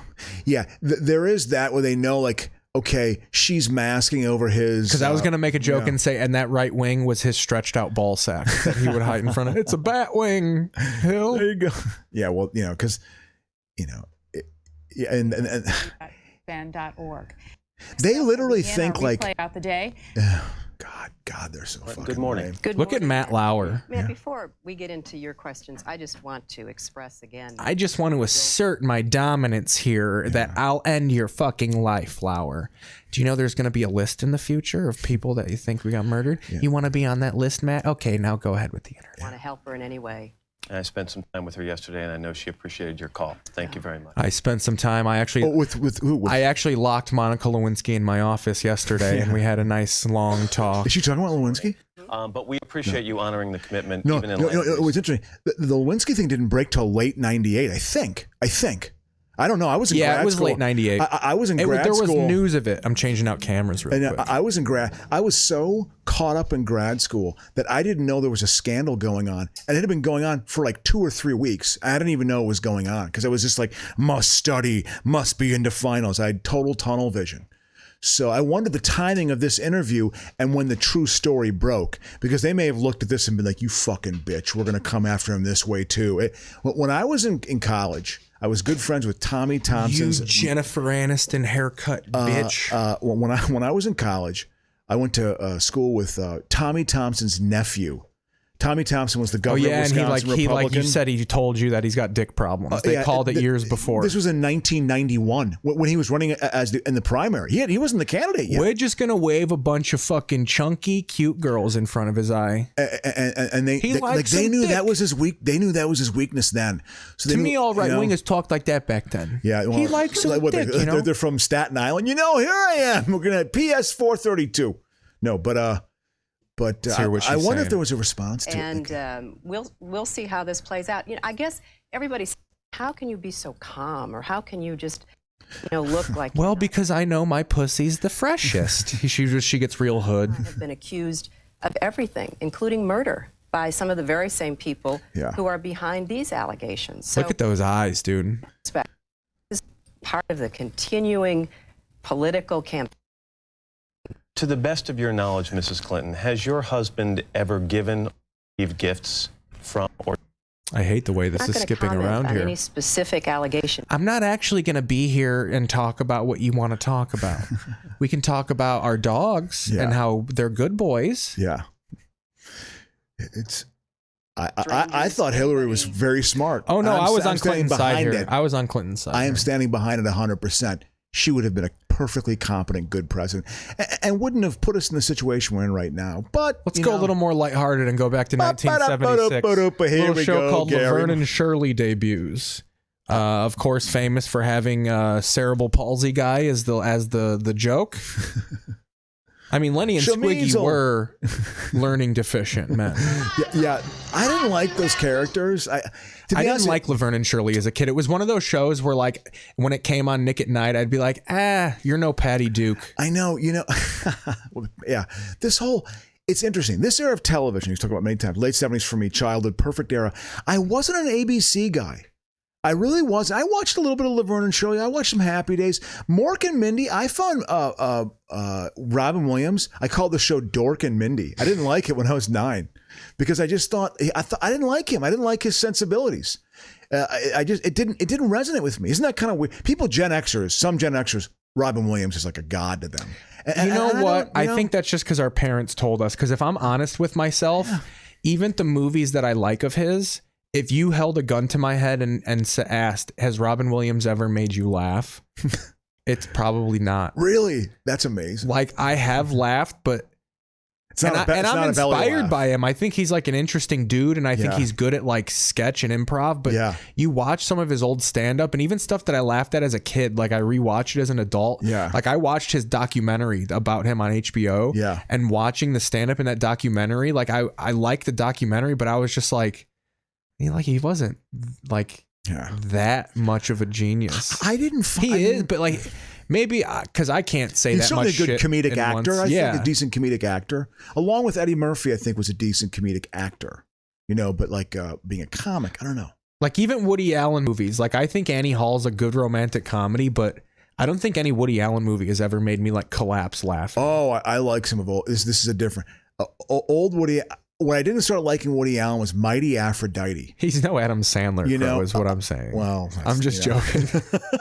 Manhattan is a great. I think you'd like Manhattan. Watch Manhattan. It's very Woody Allen. Yeah, but I think you'd like it. I also think Manhattan's my favorite fart like Adam Sandler comedy is more laugh out loud than like heady highbrow comedy that you kind of just like, oh, that's clever. That's clever. Well, that's a difference between But then you got Adam Sandler fucking talking to a penguin and fucking that shit's just fucking laugh out loud.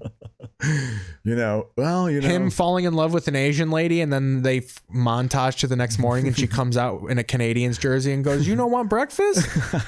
That's hilarious. Even you look at that, just repeating it. I'm making you die because that idea. But that's funnier than Woody. Woody. Well, I hear that. I hear it because a Woody Allen movie. He's got. I mean, there's a formula to it. He does a Woody Allen movie, and even when he's not in it, like here's the tone of every Woody Allen movie. Here's from and I've only seen a few of them. Yeah. What do you like him for? I'm me. What do you do? What does everybody like him for? I'm me. I mean, it's the same theme. There's no doubt about it. There's a formula to his movies. But when he started maturing, Annie Hall was definitely a breakthrough with him as a filmmaker. Because if you watch things like Sleeper or Take the Money and Run or Bananas, they're just like screwball, goofball comedies. There's actually some funny stuff in it. I like it. Now, Laverne and Shirley, to go back to the history, they were pretty well known because this is a Happy Days spinoff. Right? Oh, absolutely. So people were kind of pumped about Laverne and Shirley. Oh, absolutely. In many ways, I don't want to say it surpassed. Next is Pinky Tuscadero to get her fucking show. Hanks did a lot of early stuff on Laverne and Shirley and Happy Days. Young Tom Hanks, He worked his way up. Bosom buddies, them. So big things have happened in the TV league. Yeah. We're going to match. I got the standings up. We had some big shifts in the last couple days. I did this last night. I wanted to live stream at 3 a.m. just because it was so goddamn groundbreaking. For people who don't know, we have our own rating system here on the podcast. It is called the American Television League. It is a soccer style pyramid with 6, I think, or 7 now divisions. God. Of ever moving, ever flowing, primetime division on through to the bottom barrels of television. And we rank them based on their core rating. However many million people watch the first episode of a season. And then we add 3 points or 1 point based on an increase in viewership or a draw in viewership. Okay. And then I feel like I'm explaining it to you now. No, I like it. No, it's working for me. And then it's obviously that you lose a point or 3 points. No, if you it's go just down. 0 points. Oh, it's just 0. Okay. Yeah. Oh, interesting. It's just run like a soccer league. Okay, interesting. 3 points for a win, 1 point for a draw, no points for a loss. So, but what's interesting about it a win is an increase in viewership. I'm just giving the listeners the framework for the framework because I'm about to shout off a number of like this show won 5 in a row and is in this place. Like I need you to know what I'm talking. And we monitor these same shows every week. So last year NCIS shows. won. Yeah. But we've had big things happen. So a couple weeks ago, Witcher debuted at number 1 with a 46.82 super rating. Yeah. But then in the meantime, Cobra Kai debuted at a 48.46 super rating. So that was number 1 for about 15 minutes. Yeah. Because then Grey's Anatomy came swooping in and won and is now the number 1 show on television at a 49.809. It has won 3 matchups in a row. Well, again, we've had shows. It's a wallpaper show. We talked about last week. There's wallpaper shows and there's really good, amazing shows that kind of take an emotional toll on you. So you don't want to watch them. I don't want to watch Squid Game 8 times in a row. Yeah. It's fucking too draining. It's fucking draining. It takes a lot out of you. And then you start going down the wormhole of season 2 theories again. There are just things where you're like, I'm going to leave that on the shelf for when the next one comes out. Yeah. Same thing with You. It's a good show, but you're rooting for a stalker the whole time. It takes fucking a toll on you. Yeah. Grey's Anatomy, Criminal Minds, NCIS, all your cop procedurals. These are wallpaper shows. You can put those on and do grad school homework. But they do very well. I mean, as much as there's Aponte in the chat last week. Oh, fucking, we got Brian Earl here. Reed wasn't able to finish for a long. Oh, fucking, I don't. The chat's delayed. Okay, But we could welcome Brian Earl watching. Thank you. We got people watching the show. Absolutely. Thank you. So these wallpaper shows are the winners at the end of the day, but that counts to me. That's why I like to reward an increase in viewership because people always talk about, oh, the best show of the year was Squid Game. The best show of the year was this. Yes, Queen's Gambit or whatever. It was Grey's Anatomy or NCIS. Yeah. Because these are the shows that you're watching while you're talking about how bad they are. One time, me and Larry and I would say the worst argument we ever got in, and this is a testament to our relationship. During the pandemic, we were watching Grey's Anatomy, and we watch it because it's ridiculous. So we spend so much time talking about like, look at how stupid these people are. There's a hate watch element to it, right? But then there's a moment during the show where I kind of made fun of a character by the way they reacted to something. Yeah. And she kind of was like, why is that weird to you? Like, she got mad at me that I was making fun of this character for like, well, obviously if that happened. And I just stopped. I go, wait a second. All we do is talk about how awful these people are and about how dumb this show is. Like, right away. Why now is it this like? And then I was just like, I was just like, wait a second. Why are we screaming at each other about this? That's hilarious. You know, but those are the shows that are the best shows of the year because you scream at your girlfriend until you're red in the face about them. Yeah, well, network TV still, even though you end up hearing that everyone that's on them are the worst people on earth. I'm sure they're terrible. It's an awful show, yet you can't help but watch it. Yeah, I get it. So Grey's Anatomy is the number 1 show on television. I hate watch things. NCIS is now number 4, You 5, Squid Game 6, Criminal Minds 7, Maid 8, The Voice 9, Coco Melon 10, and then you have 60 Minutes, 48 Hours, Legacies, Vampire Show. It's in between seasons, so it's still kind of hanging around. It'll bump down. Show? Yeah. The shows that are in between seasons will slowly nick down. Like if you look at the league here, Manifest, Neighborhood, Shameless, Simpsons, all shows that were in prime time last week are all prime access now. So they're 1 notch below. Yeah. Well, because these fucking network shows, it's these network streaming hybrid shows. They're really cooking. Yeah. Yeah. For some reason, coming out of like the new year, people really start like, even I looked at some of these increase in viewership, some of these wins shows got, it was like a 30-40% increase in viewership. Like there are some weeks where like people are just on that television. Yeah, absolutely. Yeah, whether it's intentionally or not. Yeah. Whether it's maybe some people, we all like this many million people bought new TVs and hooked their cable. We've had this cable box. Why do we pay for cable? We got the, and then absolutely. Who the fuck knows? No. I want to get into these people's homes is what I'm saying. Learn their trends. What if I'm just going to become Nielsen? I'm trying to think what I hate watch. What I tell you what, watching the Pack in the playoffs, as I go back to our first half of the show, I hate watching the Green Bay Packers in the playoffs. We'll go from the bottom, though, because I'm going to go to some shows that have debuted here. Yeah. What have you hate watched? Will you genuinely hate watch something? I don't know, man. Let's see. I feel like you'd be a lot person of the who would have Shonda that. Rhimes shows. Like, this is a compliment. Like that show, when I'm saying this Getting to you. Away with Murder. That show was good, but I like bad shit. That's like a wrong question to ask me. I hate watch shit that's like really problematic. Like I'll hate watch Alex Jones like a motherfucker. Oh yeah, okay. Like I'll hate watch yeah. stuff that like if she walked in on me watching it, she would be like, "What the fuck?" Yeah. Oh, Alex Jones is an not awful like human beheadings, but like Joe Rogan. Like Yeah. that's kind of my. We're like, oh, I'm probably not going to agree with any of this, but let's put it on. Yeah. Or like sometimes I really do think it's funny that Alex Jones screams about the shit he screams about. Like I like really problematic shit. Like even Danny Callis, a Chicago comic, told me like he goes, because I was bitching about how people are always upset at me for like supporting the wrong shit. And he goes, but you do have to admit, Keith, you do like divisive people. Yeah. And I was like, yeah. And then he was like, so you have to kind of just accept how people are going to react to that. Yeah, Like you like being around disagreeable people. Yeah. It's like fun for you. Yeah. Yeah. Absolutely. Yeah. No, well, you have to have somewhat of a backbone, right? I mean, it's just like, but the fact that like the right wing thinks they're the ones under attack, I can't speak my mind. You're too sensitive.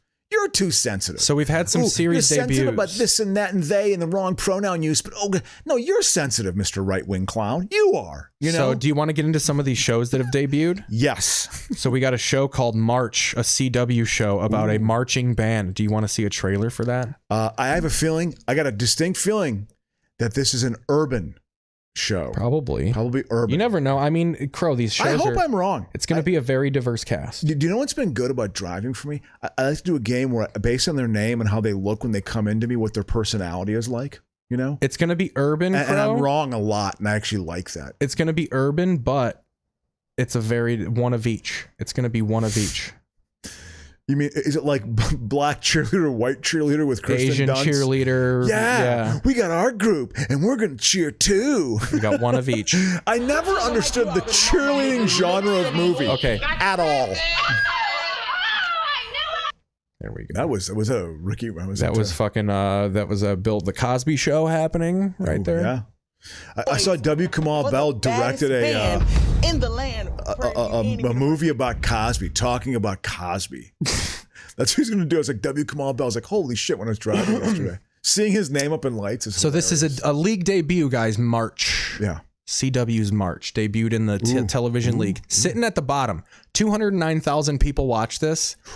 And I don't think it, and it doesn't. And look that's like enough to keep it going. Or? But here's the good part about debuting at 209,000 people. There ain't no place to go up, pipe it up. Exactly. You can only go up from there, baby. Exactly. What Premier League team is like that? Your fucking Norwiches. Oh yeah. That makes sense. Burnleys. They're playing bad Burnley. right now. Hard-working football don't track anymore. I'm curious. You can't will a fucking 0-0 draw out of Man United anymore. How many leagues are in England? Aren't there just like so the legit professional teams? There's Premier League combined with the EFL. It's 92 teams. There are 92 certified professional teams that operate in the pyramid. And then underneath that, you have the National League North, and the National League South. And they get access into the Football League if they win those leagues. But you have to like qualify. Like to get into the Football League, which is the EFL and the Premier League, your stadiums have to be a certain size. They have to be a certain there's qualifications to join. Like some there's clubs, probably a revenue stream to it. There's been moments where some clubs almost can't join because they don't qualify. You don't have the proper ground. You can't just let a fucking Hampstead and the Hampstead Wanderers, they practice in a field in fucking in Surrey. Well, I was going to say, because I know it's this Montrose team, because I saw that guy, what's his name? Ian Roy or Ian whatever, Ian Joy. I want to freeze it on a picture so we don't just have a black screen behind us. On the CBS Sports app, he was a professional soccer player. He played for like 11 teams in 13 years. He played for Montrose. He's Scottish, but he was born in San Diego. And Montrose has a stadium of 8,600 people. So what size would that be? That'd probably be like a lower end, but maybe not. Oh no, there's some like clubs like Crystal Palace only have like 15,000 seats in their stadium. Yeah, but like having 10,000, these big like 50,000. I think there's only like 10 clubs in England that have like more than 20,000 seats in a stadium. It's not like 8,000 seat stadium is not. Does Elon Musk own one of the? Elon, sorry, he owns Arsenal, right? So here's this March trailer. We digress. He sucks. Which is what this show is, I guess. Yeah, exactly. TT on the mic, you already know I'm a make some noise. Dude, her fucking studio is raw, dude.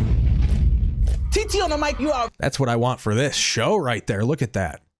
Look at those soundproof. She's got her fucking. Look at that board in front of her. I know what kind of board that is. That's the kind of dork I am. Wow. That thing, that's Bluetooth. That connects to phones and shit and the internet. There's internet running through that board right now. I believe it. Make some noise for the baddest band in the land, Prairie View A&M University, better known as the A&M. Oh yeah. That they're from. Aren't they from Texas? Oh, so this is like a reality show. CW's getting into the reality game, I think.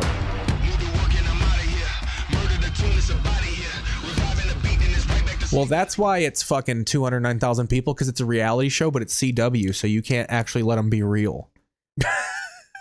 So yeah, it's a fake reality show. Can you guys not be yourselves? You already know that. Okay, do you know how you just called them all busters and that they're ruining things? Like, can you say that a little softer for CW? Busters. Our performance level is just far above any. Is a buster like a fraud or something? Yeah, just like a sucker ass motherfucker. Yeah. You got to say it with A's. People will make fun of you if you say things white. That's the thing about like committing to that code switching. You got to do it or not do it. Yeah, exactly. There's a rapper named Twista. Yeah. And I used to say Twister. And I'd get made fun of because his name is spelled Twista. Ends in an A. Like they would say, like, dude, it's Twista. Like, say it like that. Don't be embarrassed. Let alone hear us. You guys like Twister? I could care less. That's been the joke for 30 years. So what do you think about marching bands? I feel like they're trying to. You remember the movie Drumline? Yeah, absolutely. They're trying to get that Drumline. I watched it opening night Drumline. That I did not do, but yeah. So we're watching a little more Laverne and Shirley, and then there's a John Cleese looking guy. So this week in TV history, watching debut of shows. Oh, right? So this week Michael Jackson got burnt up in a fucking TV commercial. Oh, that happened in 1984. To me, this is the truth. To me, that's the beginning. That's when the problem started to happen. Like just the world in general. When Jacko burned, the world started burning too. Yeah. When he Jacko was the fuse that lit. His hair was the fuse that lit the bomb of the world's problems. No, it was his personal problems because he got addicted to painkillers after that. So another debut, Promised Land, on ABC. Let's see it. Look up these shows as I do them. Are you texting? I have to text. Sorry about this. Ooh, Crow's got a text. He's got important meetings happening here. But let's look at did you guys see it? Is this fucking... Oh yeah, here we go. So he jumps out on these fucking stairs here. I remember this. Like, so Jacko comes down a flight of stairs. This is a big moment in life for Michael Jackson fans. I wasn't born, but I know about this. This is D-Day for pop music. Look at his hair. There it goes. It's truly on fire. He's truly on fire, and he doesn't even know it. Yeah. Look at that. Look at that. Thick. Look at that. There's so much. And this was he was post Thriller. This is like he had really. He probably got addicted to. This is when he got addicted to pills. Propofol. That's when he got addicted. The pill addiction. This is when the addiction happened. He wasn't an addict before this. So Promised Land debuted. I haven't seen that. And show. that was truly the end of Michael. Well, not the end, but that was when it started to get weird for him after this. He started to behave in different ways, and his appearance, and it just was, even though he was a huge star, there was always something a little off about him. The Book of Boba Fett has landed in the late fringe division. Late Fringe. 7.78 super rating, or the again, daytime division. To put it more perspective, Late Fringe, is that daytime? It's daytime. It's daytime. Okay. For some reason, I think it's League 4 here. Okay. Division 4. Yeah, I was going to say, is it 3 or 4? Okay. Might even be 5 or 6. We've been adding a lot. But the bigger news is just Grey's Anatomy and Cobra Kai. Yeah. Oh, Cobra Kai is still like high up, right? It's still doing well. Correct. Yeah. Why am I not getting sound here? They were able to put a show together. Oh, it's because I turned it off. Yeah, here's the actual commercial. Yeah, they had to edit it. Oh yeah. because they used Marlin for the fucking commercial. They toured in '84. The summer of '84, they toured. This was a big fucking tour. The My Generation commercial. Tour. This is huge. Big. That's when you know capitalism and Reagan were ramping up because they're like, this is a big moment for pop music and capitalism. Yeah. Fucking Pepsi and Michael Jackson are really rolling the dice on each other here. Absolutely. No, it totally was. I mean, it was a marriage. And you know something? Pepsi overtook Coke for a while. When Coke changed their formula, that was they did their own self-imposed existential threat. They thought they had to change their flavor to compete with Pepsi. And then they went back to the original, which was a smart move to do because they potentially shot themselves in the foot with that one, or they did.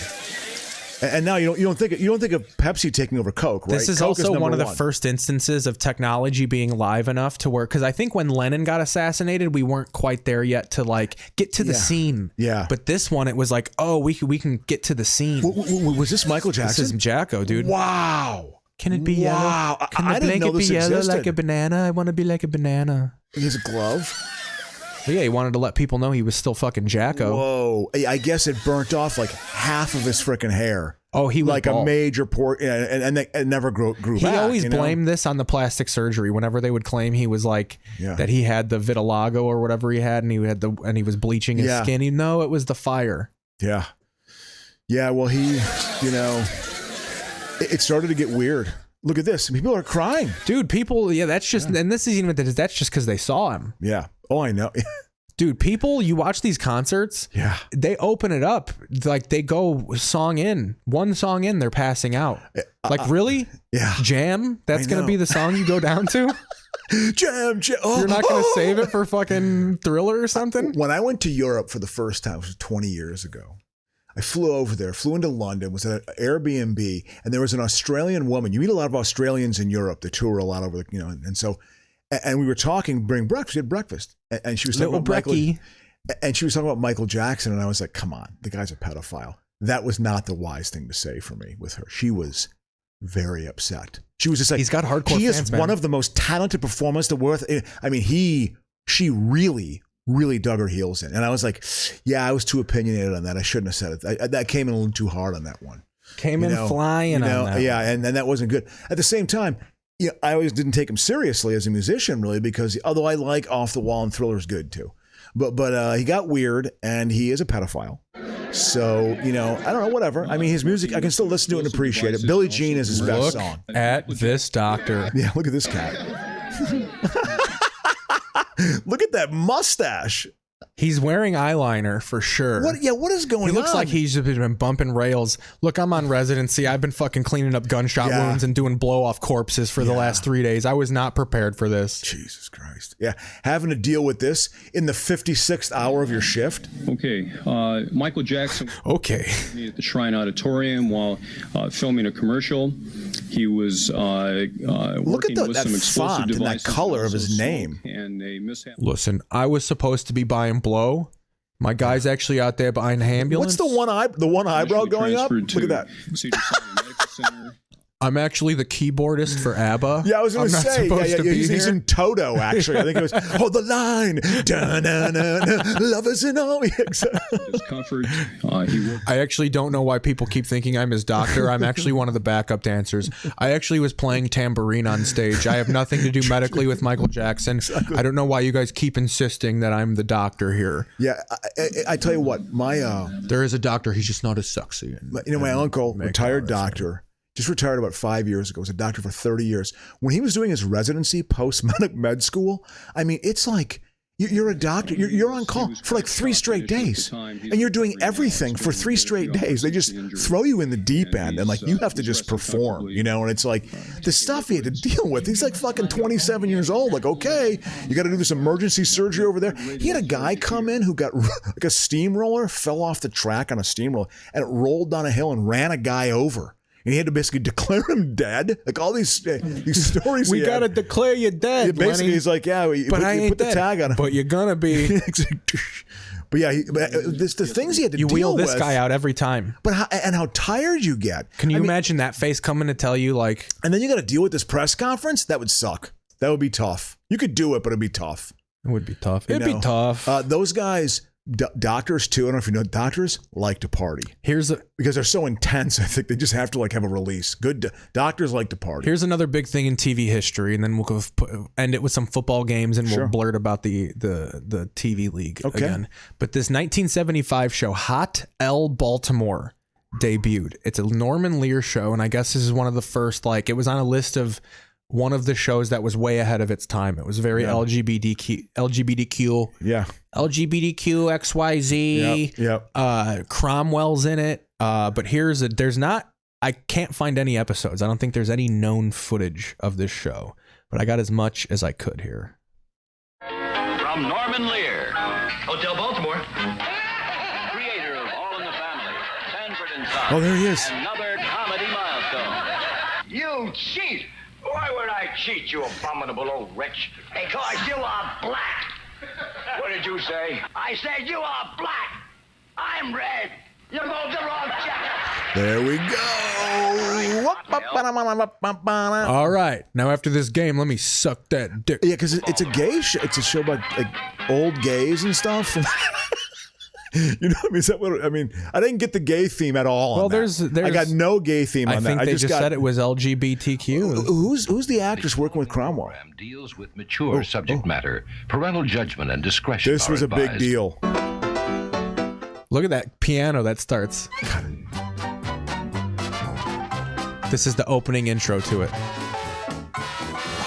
I mean, I could see how you could suggest that all these people are banging each other. Like, he's just pointing Al at Freeman. nudes Yeah, of Al himself. Freeman. Yep. Oh, these two people are fucking munching carpet for sure. We're playing against type. Stan God, look at this cast. These are all definitely actors that take a leap. Yeah. They got the trying to get a career. They got the Juilliard crew. Norman Lear's like, I'm doing something off the wall. This isn't going to get picked up, and you're going to get blackballed from because the E keeps because they're banging all the time, so the E never stays on. I think it's a Fleabag hotel. It's a little bit rougher on the edges. Fleabag, they let black people stay there. It's literally. Well, I didn't really get a gay theme on that. They're just a couple guys and a couple women hanging out. Well, it was on the show of the LGBTQ thing. Okay, interesting. I have no memory of that show. It had that ragtime piano. They're trying to get off that Sting vibe. This is happening in Stadler and Waldorf's fucking crotch right now. So we got a bunch of title games here. Yeah. Do we want to put on? Got the 1985 AFC Championship game, which is probably a fucking snooze fest. Let's just put all of them on. That was the well. No, let's. I'd like to be more focused. I got the Vikings and I got the Saints from 2009. I don't want to watch that. I got the Bills and Broncos from 92. Oh, that game's a boring 10-7 final score. No fucking shit. Yeah, that's terrible. Raiders, Bills destroy them. I got the Drive. Put the Drive and on. I got this 83 AFC Championship, the Seattle Seahawks and the LA Raiders. Yeah, Raiders take care of. Raiders defense, when you watch them play, I watched that Super Bowl when they beat the Redskins. Their defense Here's was one fast. moment I want to put on though for this one. They had a good D. Real quick, there's one moment in this that I do want to watch. It's where Jimmy the Greek. No. I'm going to go to. Look at Costas was still young. Oh, is the Juice here? Juice going to come out, man. Well, because they're honoring players. Exactly. And they got to go back in their past. There you go. The great Bill, the future ahead of him. Sure, he's going through some marital problems, but O.J. Simpson.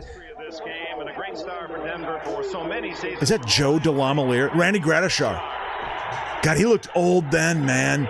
He looked old 30 years ago. He's got to be dead. He's good. I bet she's close.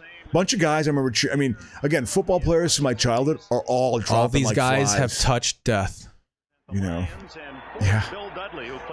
O.J. Simpson, famous for murdering his wife in 3 years. Steve Tasker. Does Simpson call it? I call her head. I call decapitator. See, this is how I know I was detached from sports even at this time, because when O.J. Simpson went up for murder, I didn't know he was a football player. And 95 is like the first full Bears season, but like that was my introduction to like, oh yeah, my dad kept telling me it's like if Babe Ruth killed his wife. Oh yeah, he was like, he not like they're the equal athlete, but it's that He was that famous. Oh yeah, he was known. Absolutely, very much a star. Because I remember being like, why do you guys care that this dude murdered his wife? Yeah. Like, why is he even if he did or didn't? Why is it making you racist? Like, why do you care? That color jacket. I used to own a jacket everyone like loved that. a starter jacket, dude. Fucking Crips were jumping fucking 12-year-olds for their starter jackets. Early North But Face those puffy, like, wintry fucking jackets with all the layers and hoods and zippers and pouches. Yeah, that and as much as a Raiders hat would scare people, the White Sox hat was like, "Woo, man, you're going deep cut." But that's what I love about that game. I was watching that earlier, and I was like, "Oh, look, they got the fucking juice out there." Absolutely. They did. The drive. It might be Merlin Olsen and Dick Emberg, and I mean that was AB's NBC's A team. Look at that. That's a cold day. I mean, the stadium is. I saw the Indians play. I went to a baseball game. I think that's the one cookie cutter baseball stadium that actually looked. It actually fit both things for real. Oh, when you say like when you it was mean in dual purpose, when it was in football configuration, that looks like a football stadium. It looks like an old football stadium. Yeah. But like there are some like Oakland Coliseum you see and you're like, that's a baseball stadium. Yeah. That they turned. But this one, I think it was like the perfect dual purpose stadium. It's 77,000 people. That's 77,000 people for some a football Indians game, games too would get like 70,000 people. When I went there for a scheduled doubleheader, that's when they had scheduled doubleheaders, Keith. In 1990, I saw the A's play the Indians, and it was a doubleheader. And the A's, it was 1990. They were defending World Series. They had Jose Canseco. They had Ricky Henderson. They were the charismatic team of baseball at that time. And there were 48,000 people in that stadium. It still felt empty. And there were 48,000 people for that game. That's how big the stadium was. But I mean, those dual purpose, I mean, the stadiums now are the technology. It should be good. They're bilking the taxpayers for billions of dollars. Yeah, it is. Quick release, and of course, his mobility. Well, you know, John Elway's got that weird futuristic face mask. I was a man. I had that little toothpick across my face. Yeah, well, he was Bernie. Elway could run. There's my guy. Elway could run. Bernie Kosar's the greatest quarterback of the 80s. Yeah, well, he was. I'm just kidding. He had a great arm. He had his heyday. He had a great. He could probably not. The Jay Cutler of his time. When you talk about the prototypical quarterback, he wasn't with his posture, but his arm was great.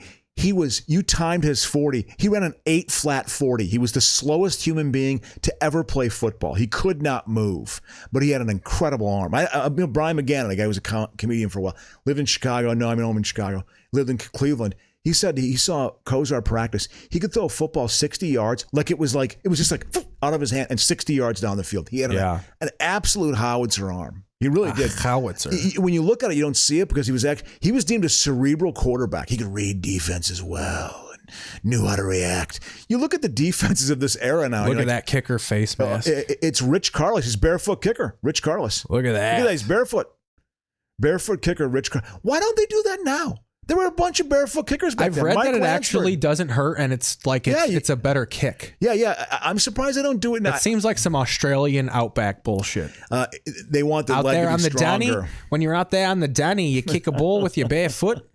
Oh yeah, no. Tony Franklin was probably the best barefoot kicker, but then Rich Carlos is in it, and then Mike Lansford was a kicker for the Rams. Was Elway left-handed? No, he's right. He was right-handed, but he was deemed like a mobile quarterback. He'd run a lot, which is the smart thing to do. Here's legitimately one of the only reasons I would consider Elway better than any other quarterback. He was a mobile quarterback with no cartilage in his knees. He got cartilage removed from his knee. They told him, like, we can take this out, but like when you're 50, you won't be able to walk. And he's just like, okay. I'll do it. Yeah, here we go. Ooh, hit Kevin Mack. There you go. Hit Kevin Mack. There you go. A little screen pass. This is hard-nosed football. We're still in the hard-nosed football era. Absolutely. I think even though they lost 4 Super Bowls, the Bills kind of made offense sexy. No. Jim Kelly was a little team, hot guy. The K-gun.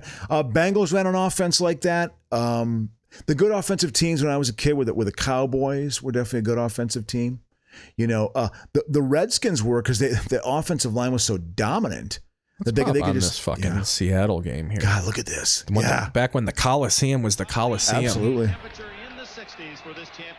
I remember watching this game. At the Coliseum, Dick Enberg, Merlin Olsen. Our congratulations to Joe Gibbs. Washington Redskins, they've earned the right to defend their Super Bowl championship. Will it be the what? The Washington Wall. I want to see the lineups. Man, 83. Yeah, I want to see. This is great. I want to see the lineups. Kurt Warner, Penn State. Rookie, Penn State. Cullen Bryant blocking back. Colin Bryant going to beat his wife in 2 years because he'll be out of the league. Yeah, no, he actually played in the USFL for the Philadelphia franchise. Largent's the next one. Paul Johns started a cult because he got inspired by fucking Jones, by Jim Jones. He's like, I'm Paul Johns. No, next one is Largent. Yeah, Largent. Yep. You know our buddy Colin Coward? Steve Largent's his favorite athlete of all time. I grew up in Northwest. Rich. I want to hear his commentary. It's very veiled white. 11 touchdown catches this year. Second only to Todd Christensen and the Raiders, who had a dozen. Look at this. They couldn't get to they didn't show the offensive line. Well, do they even matter? It's a bunch of jailbirds. You might as well just show a group of people picking up recycling on the side of the street. That's what the offensive line is. Yeah, I want to see. The Raiders are good defense. They're fast and they were tough. Warner, ooh, here we go.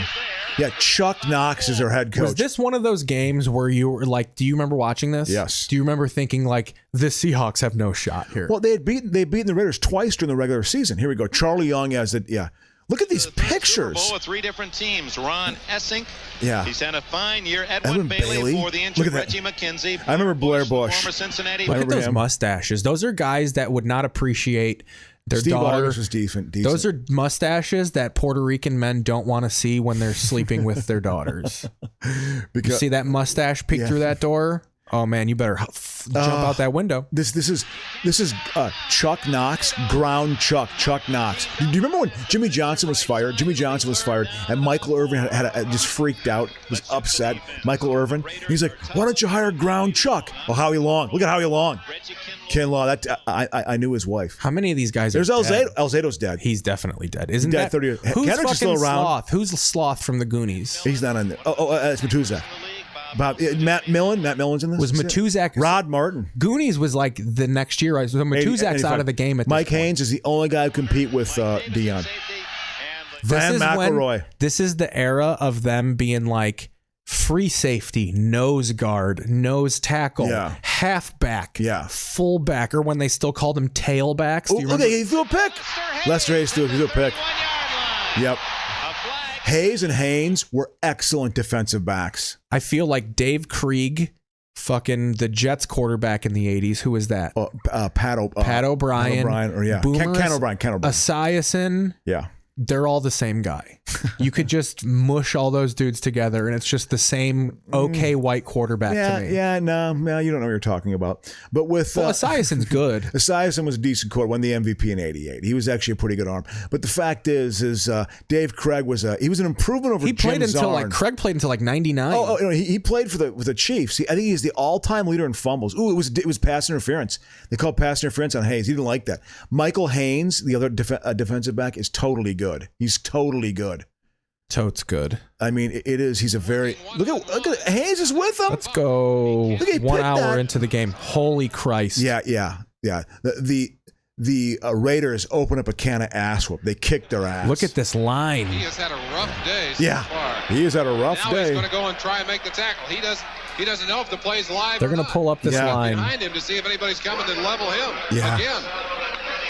Yeah, he got knocked around. Look at is that a cigarette or is that a? No, I think that might be smelling salt. Yeah, jaw a little stiff. That's Rod Martin. Rod Martin was a good linebacker.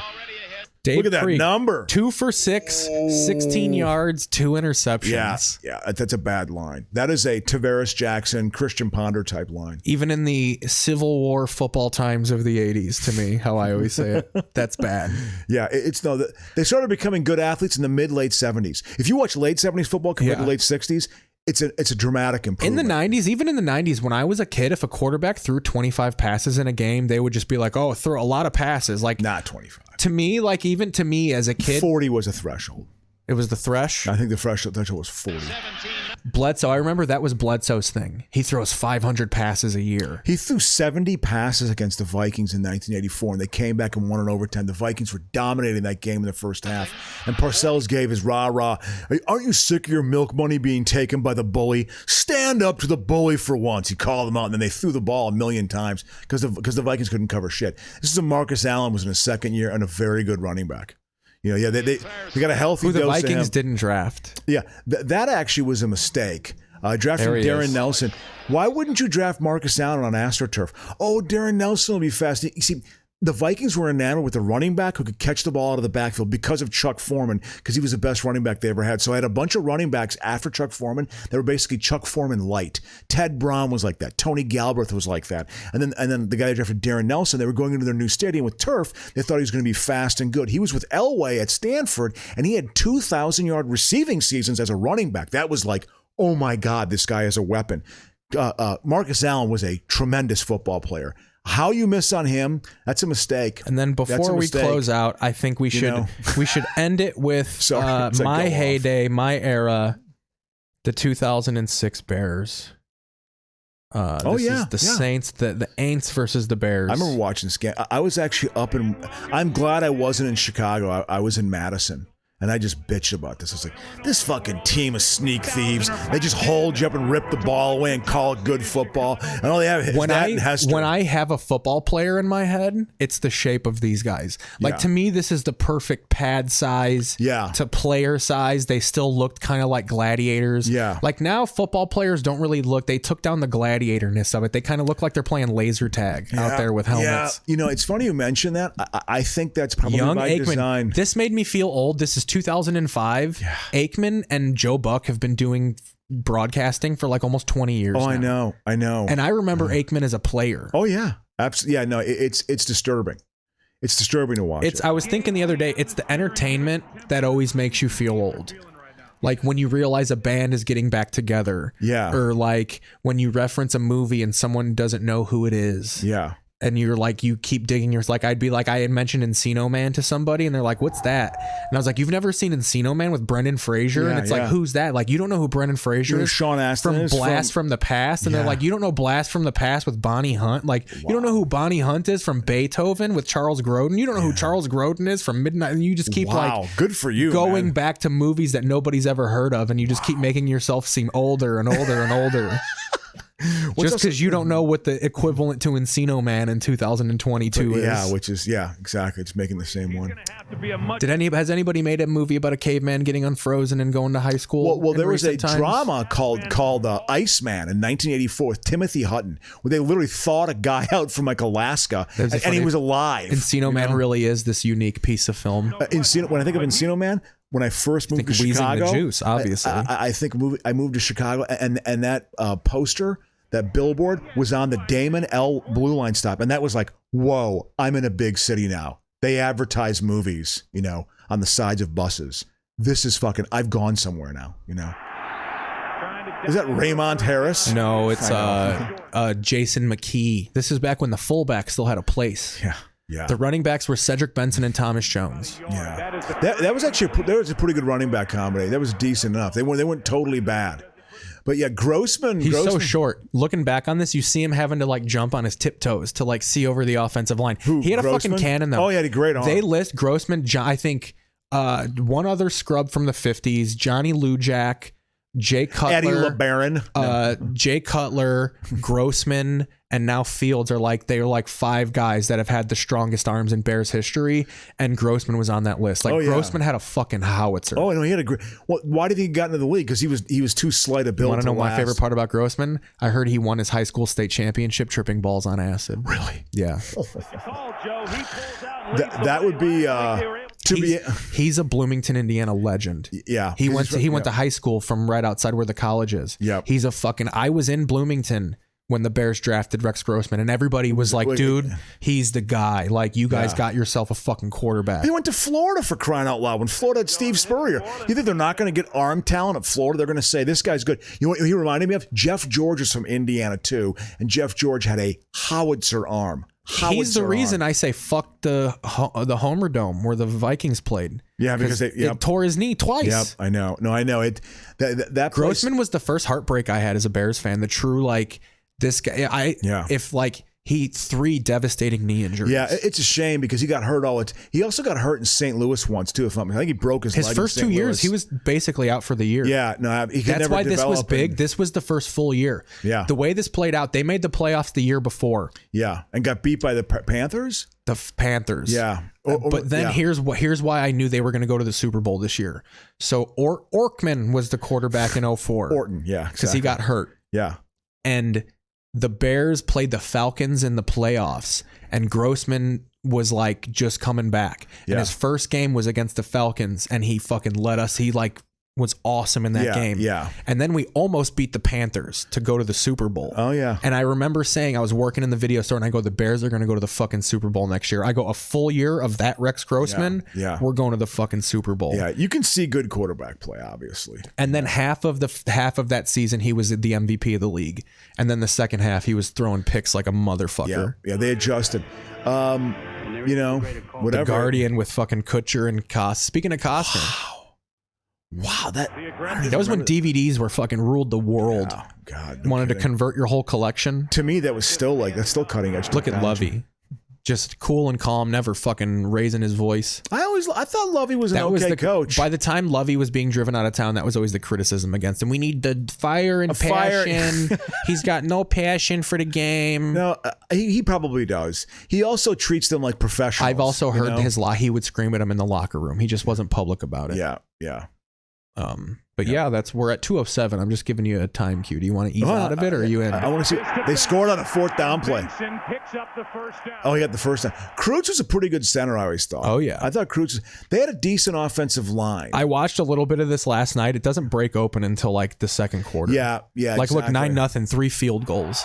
But it ends up being like 45-10. I think it was 36-14. They blew them out. Yeah. I was really worried about this because we squeaked by the Seahawks the round before this. Yeah. And then that made me worried. We're like, fuck, man, Reggie Bush could run all over us. Yeah. And then, I remember in the third quarter, I was weight lifted off my shoulders of like, okay, the Bears are clearly the better team. Yeah. Like halfway through the third quarter, you realize like they're not going to lose this game. Exactly. Well, this was their defense was too good. Look at Deuce McAllister. Yeah. Well, this was Peyton's first year. He retired. He retired this week. Peyton did. I thought it was a pretty big football story. He coached there for 16 years. I mean, the Saints were not a good franchise before he got there. They made the playoffs some with Mora, but they were never truly a threat, and they became a true threat. I've always heard that's why Saban left Miami, because he wanted Breeze, and they didn't clear his medical. Exactly. It was between New Orleans and Miami because he had a bad shoulder, which I get. I mean, throwing shoulder too. Yeah, I don't know. And wow, what a decision! And when Breeze retired last year, I thought for sure Peyton was going to be gone. He's hip to hip with the quarterback because you have to have a quarterback that's good. It's impossible to make it work unless you have some truly talented quarterback. They made the position so hard. There's like 8 good quarterbacks, and that's it. They're trying to transform it with the spread option, no doubt about it. They're trying to make it a little more run oriented, which I like. I think it's a unique thing.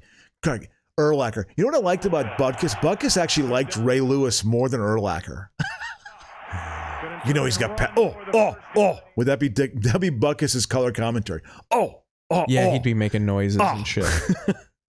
Yeah, I remember watching this game. I was in Wisconsin at this time. About a halftime. Yep, I remember that game for sure. Yeah, what was the play that broke it open? Do you know what it was? Probably like an interception. I bet you right here they get a pick 6 or some shit like that. Is it 16-14 here? Yeah. Oh yeah, you're right. Yeah, there's got to be a play. Oh, they get a safety because it becomes 18-14. Oh, I'm gonna go to the breakout play here. Breeze got rid of it in time. Okay, man. So something happens. Let's watch it. Well, I'm gonna go to it. Yeah. So here's 18-14. God, look at the weather there, man. It was tough. It's bear weather right there. I mean, that's the one thing about the Vikings, and I talk about them going to the Super Bowl in the 70s. I mentioned it a million times. No one wanted to play a playoff game in Minnesota because it was so fucking cold. So I really think that team truly wasn't that good sometimes. They just got in because of the home field advantage and the cold. No one wants to play in the cold. I remember this play. Yeah. That's a touchdown because no one touches them. Yeah. Was that Conway? Bernard Berrien. Oh, Bernard Berrien. Exactly. Conway was retired, but he was 93 after. Oh, Curtis Conway was fucking done. Long gone. Curtis Conway broke his collarbone in 97, and that was the end of his fucking career. He was a good player, man. Conway was a good player. He was my dog in the mid-90s. Yeah, when you were a kid. My friend Andy had a Curtis Conway jersey, so I proclaimed him my favorite football player. Yeah, Berrien had some decent years for the Vikings. I thought he was a decent enough player. It wasn't great. He was too small. Aponte here. Is Ronnie Lott on the... Oh, we were going back to the Niner team. Is Ronnie Lott on this team? Ronnie Lott was a beast, Tecmo Super Bowl royalty. And then I think to Lovey, he says Bears haven't had a coach as good since. Well, they haven't. I mean... Maybe Eberflus will be the guy. You know who stunk for them? Mark Trestman. Yeah. He was terrible. That's why I kind of understand the McCaskey's thing of like, well, every time we try and have an offensive-minded head coach, he loses the locker room. Well, you have to have the right quarterback. You know, it has to work. If you don't have the right quarterback, it doesn't work. So I understand how they probably sat down and went, well, when was the last time we had success here? Oh, when Lovie Smith was the head coach. Yeah. That's we probably were truly good. We competed mindset. for a Super Bowl, and we actually went to the playoffs a bunch and won some. But also, Lovie Smith's tenure was fucking all about who's going to be his offensive coordinator. Yeah. His big knock was he doesn't know how to assemble an offensive staff. He doesn't care about the offense. Well, again, it's the classic thing. When we talk about look at that catch.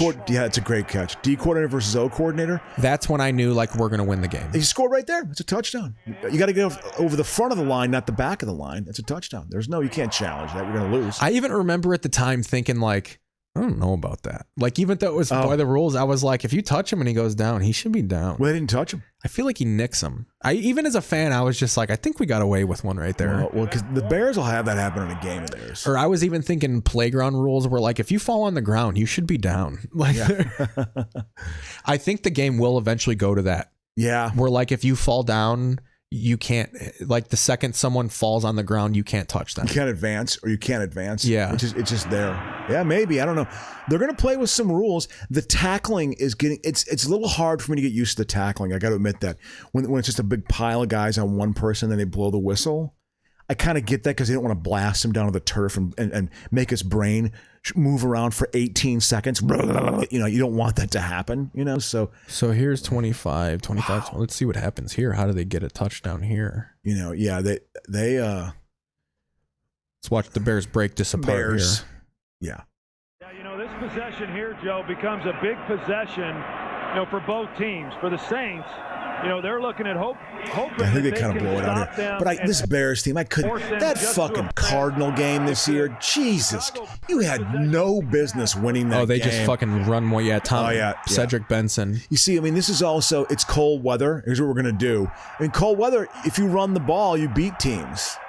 I think it's going to be. I think this Niner game could be a pretty good game. Actually, that's going to be that's the game of the weekend. I think the Chiefs jump the Bengals. I don't think the Bengals are going to be ready for that playing. And I just think Burrow's good. They're going to be able to move the ball, but playing an Arrowhead against a grizzled, tough team, it's going to be tough to beat the Kansas City Chiefs. Yeah. The Bills Chiefs game. I think was the Rams are. I kind of want the Rams to have a home Super Bowl. I think it would be I would want it because I think I'd make a shitload of money that week. I think that week is going to be a very good week because the week money's been garbage. You know, absolutely. Well, I think we kind of hit the fucking wall of information. Absolutely. We would just be, the podcast would be ever more useless if we went on past this. It would meander even more than licorice pizza. We've hit our list, so I'm gonna do the thing that forces us to end, and I'm gonna hit that outro music. Sure. Yeah, they're like, we're gonna. This is Jones. Oh, look at this run. That's a good run. Oh, this seals it. And that seals us, guys. Thank you for listening and watching. We'll be here. We'll be back next week for the actual podcast. But like I said, I'm going to be doing live streams. I'm going to be live streaming 1 or 2 of the games on Sunday.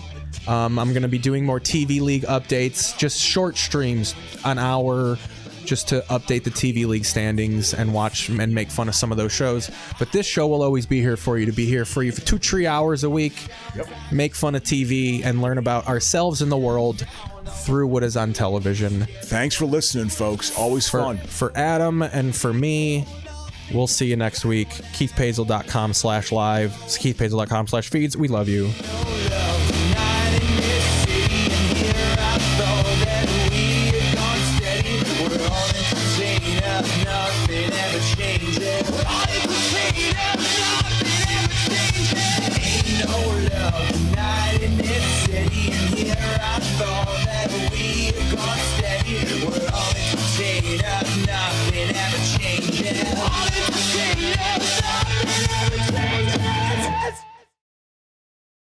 Now, how can we announce we're off the air when we are off the air?